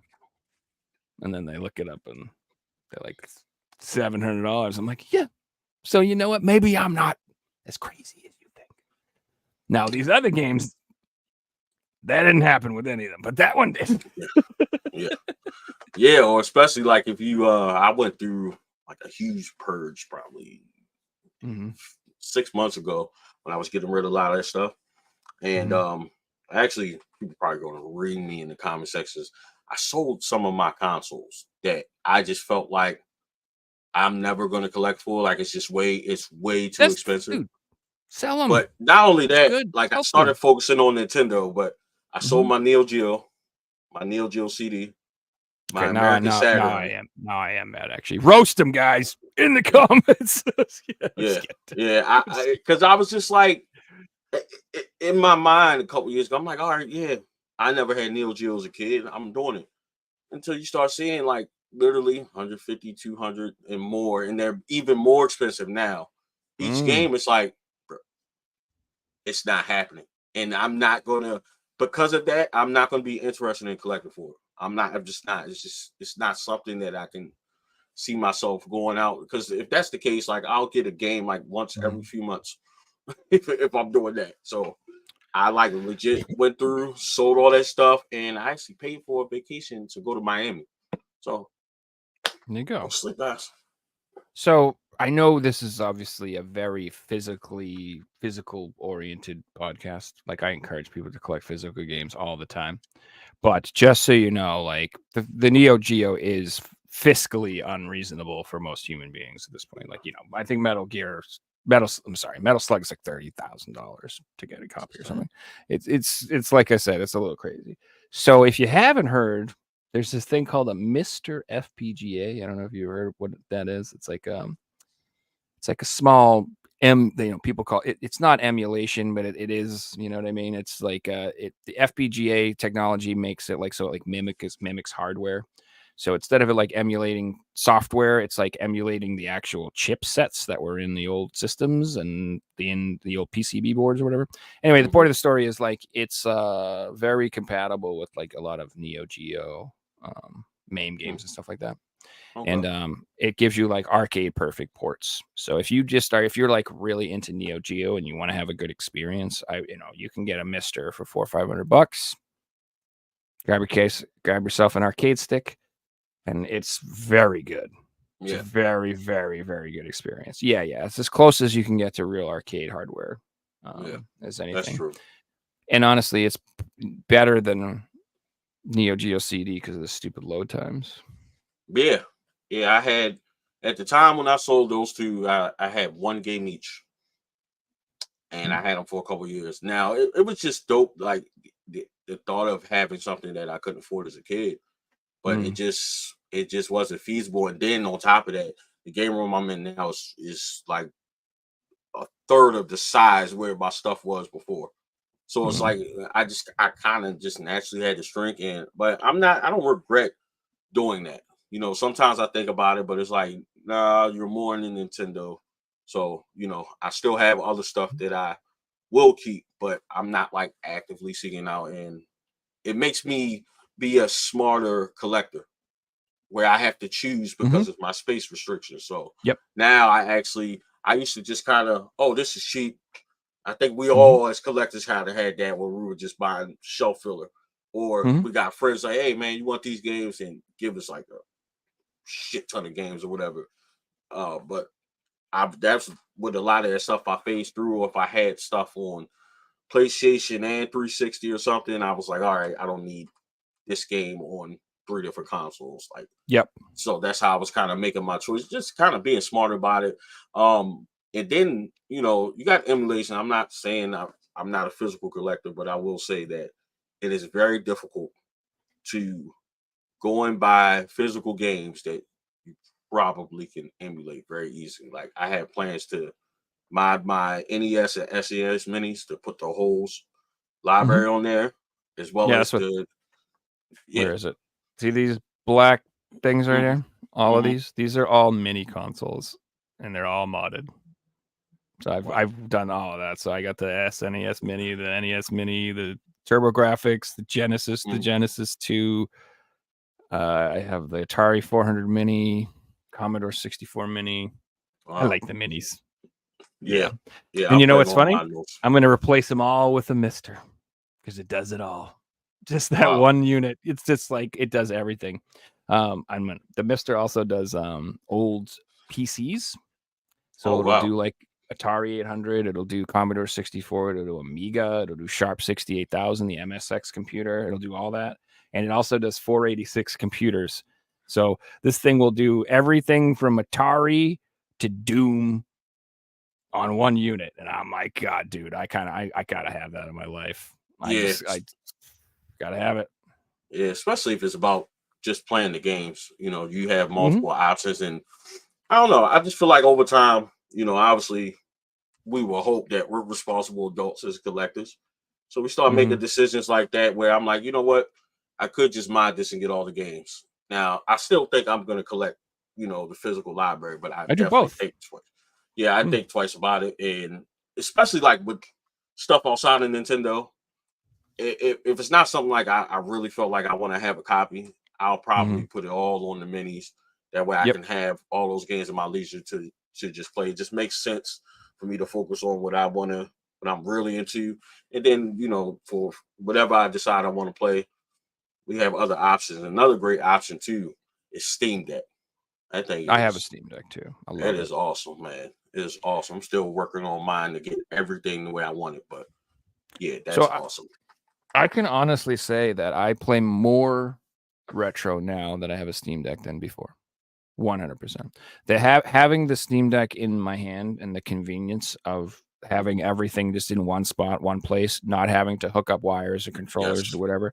Just I have been playing so much retro stuff. It's insane. So yeah, it's a game changer, literally. And then it doesn't stop me from collecting at all. I still buy physical games, but like you said, what it's done is it's really helped me be pickier about what I pick up and what I decide is worthy of me buying a physical copy. So for instance, it's a great example. Like I really like Cool Borders 3, right? But there's Cool Borders 1, 2, 3, 4, 5, or whatever. And the type of person that I am is I'm very like completionist. If I buy like one, I usually tend to buy all of them. I just like that, even if but the Steam Deck, it's helped me with that a little bit, because now I have Cool Borders 1, 2, 3, 4, and 2000 like on my Steam Deck, and I only play 3. I don't play the others, even though I have them. So as long as I own 3, I'm psychologically like, that's really the only one I give a damn about. I don't really care if I own 1, 2, or 4. It's not, I'm like, it helps me with that OCD thing. Now, if you're a normal human being, this probably sounds insane to you. But like, if you're into collecting and you're obsessive about stuff like this, you understand. Like, I have a compulsion sometimes when it comes to collecting. It's not like I even think, I just do. And it's like the Steam Deck has really calmed that down for me. And and you know what's funny too is I said to myself, this will be great. I won't it'll like completely get rid of my urge to collect for the NES and the Sega Master System. And the exact opposite has happened. I'm like, because you play, you're like, I need it. I am in love with Master System now, and I'm like, oh, Master System is awesome. Dude, I need to be getting some of these games. These are so good. It's like the exact opposite. The other major pro about getting a Steam Deck is, especially for me, the way I looked at it is, I don't always want to go and hook up all this stuff, right? Yeah. So what's better for me is, okay, I got the game, but I can preserve my hardware, and I could just play it on the Steam Deck. Like, I can stream it, I can put it in the dock and play it, you know, and you know, they make all kinds of third-party controllers that's exactly like the originals. So, you know, you can preserve your hardware and not have to buy, not there's anything wrong with them, but like the HyperCards, you literally can have so much in one place, and it's portable. Like, it really, really is. It's awesome. And it's funny about the Steam Deck. When I went to, I believe I was at PRGE. No, it was E3. The last E3. I was there. So I played Steam Deck before, like, it was even like had a name. Because I went over there, look, I was like, what is this? They're like, yeah, it's a portable PC. I'm like, this is freaking nuts. And I remember the price that they were talking about at the time. And of course, like, now they got the OLED, and my buddy, he played it. He's like, oh yeah, you know, this is awesome. So he's like, he's cheap, he don't like to spend money. So he's like, oh, I'm gonna get a PSP. Somebody's giving me a PSP. I said, it's no way you're going from the Steam Deck OLED to go play that. Just go ahead and spend the money. You're wasting your time, because you're gonna try to chase that high. But that's the best thing possible. And then even just have how they have it laid out for you to have all these emulators and games on there. And like I said, just to have all those available options to you right there at the fingertips, like, it's really the best of both worlds, honestly. You know. Oh, dude, I'm obsessed. I love it. Yeah. I highly recommend it. And I probably spend as much time screwing around with my Steam Deck as I actually do playing games too. I'm like constantly like updating files or editing the things or fixing. So here's the thing too. So it's not all sunshine and rainbows. There's some downsides to it. So the first thing that drives me crazy about it is that, like, a lot of the times Steam Deck or MU Deck or whatever, it just doesn't recognize the name of the damn game correctly. And it drives me crazy. So it'll be like freaking Garfield, and then this thing, it'll give it some absurd name, like, you know, Ryukin Shukarin Cheka. I'm like, what the hell is this? Like, and so there's this annoying thing where you kind of have to go in, find out what the game actually is, and then go on to the website and fix it, find the right code for the game, and like, so that's annoying. Yeah, but like, that's true. It is annoying. So that's it. There's a time commitment to setting it up. It's not plug and play. Like, so Yeah. You know, there are lots of people that they just do not want to deal with that shit. They want the console. They would rather go out and buy the game so they can just put the game in, pick up the controller, turn it on, and it works. They don't have to play around with that crap.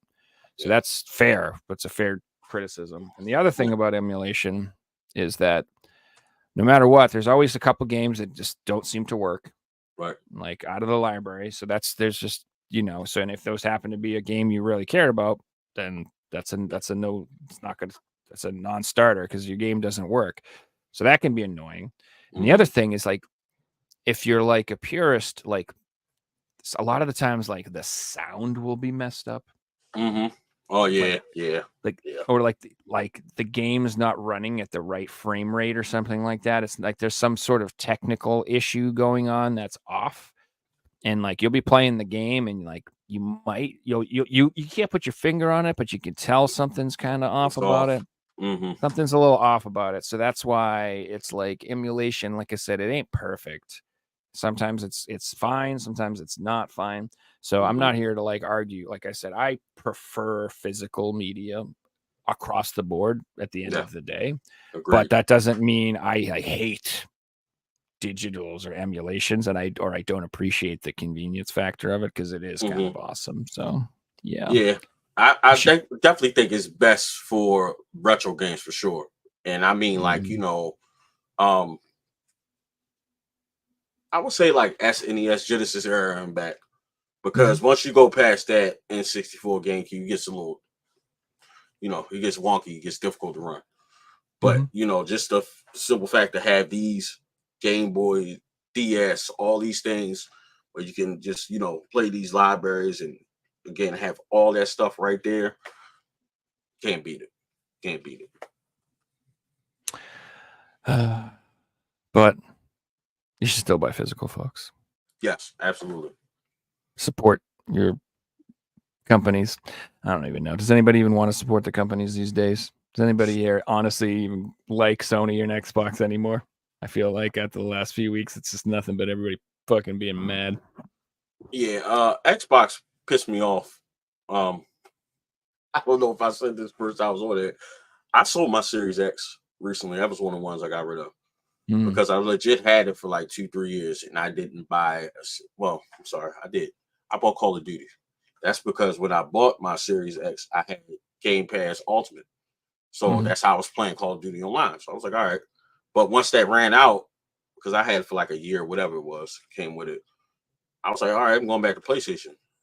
And I literally still didn't buy any games. So I was like, you know what? I'm going to sell it while I can get some money. But I recently did just, I can see it over there.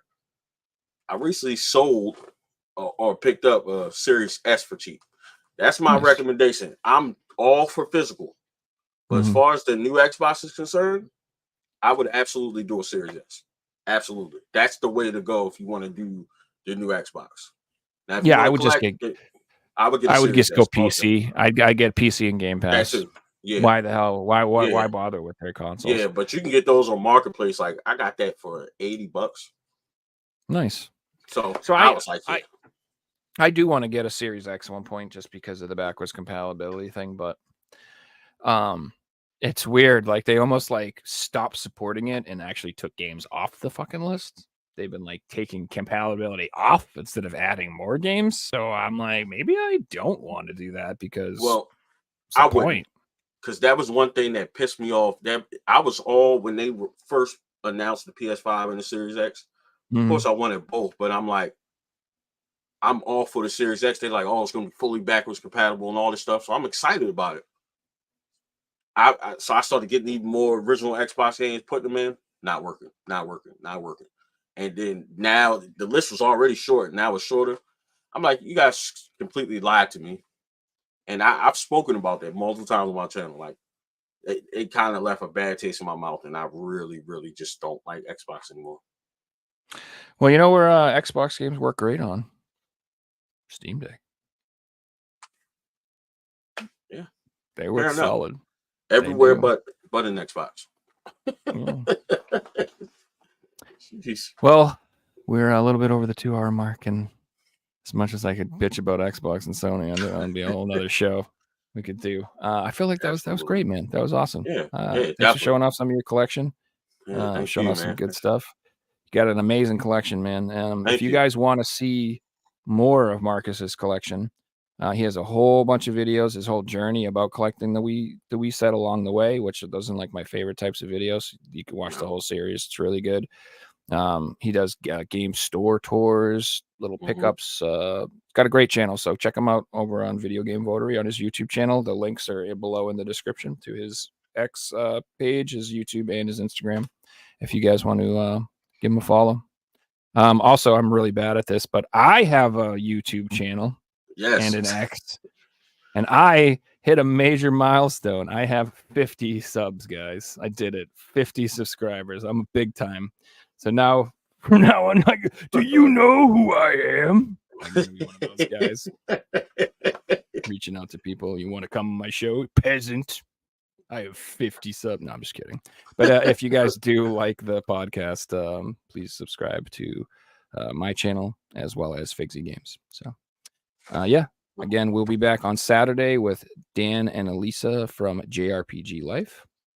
It's going to be a great show, and I look forward to it. And yeah, thanks for watching, everybody. Awesome. Good night, guys. Have a nice night.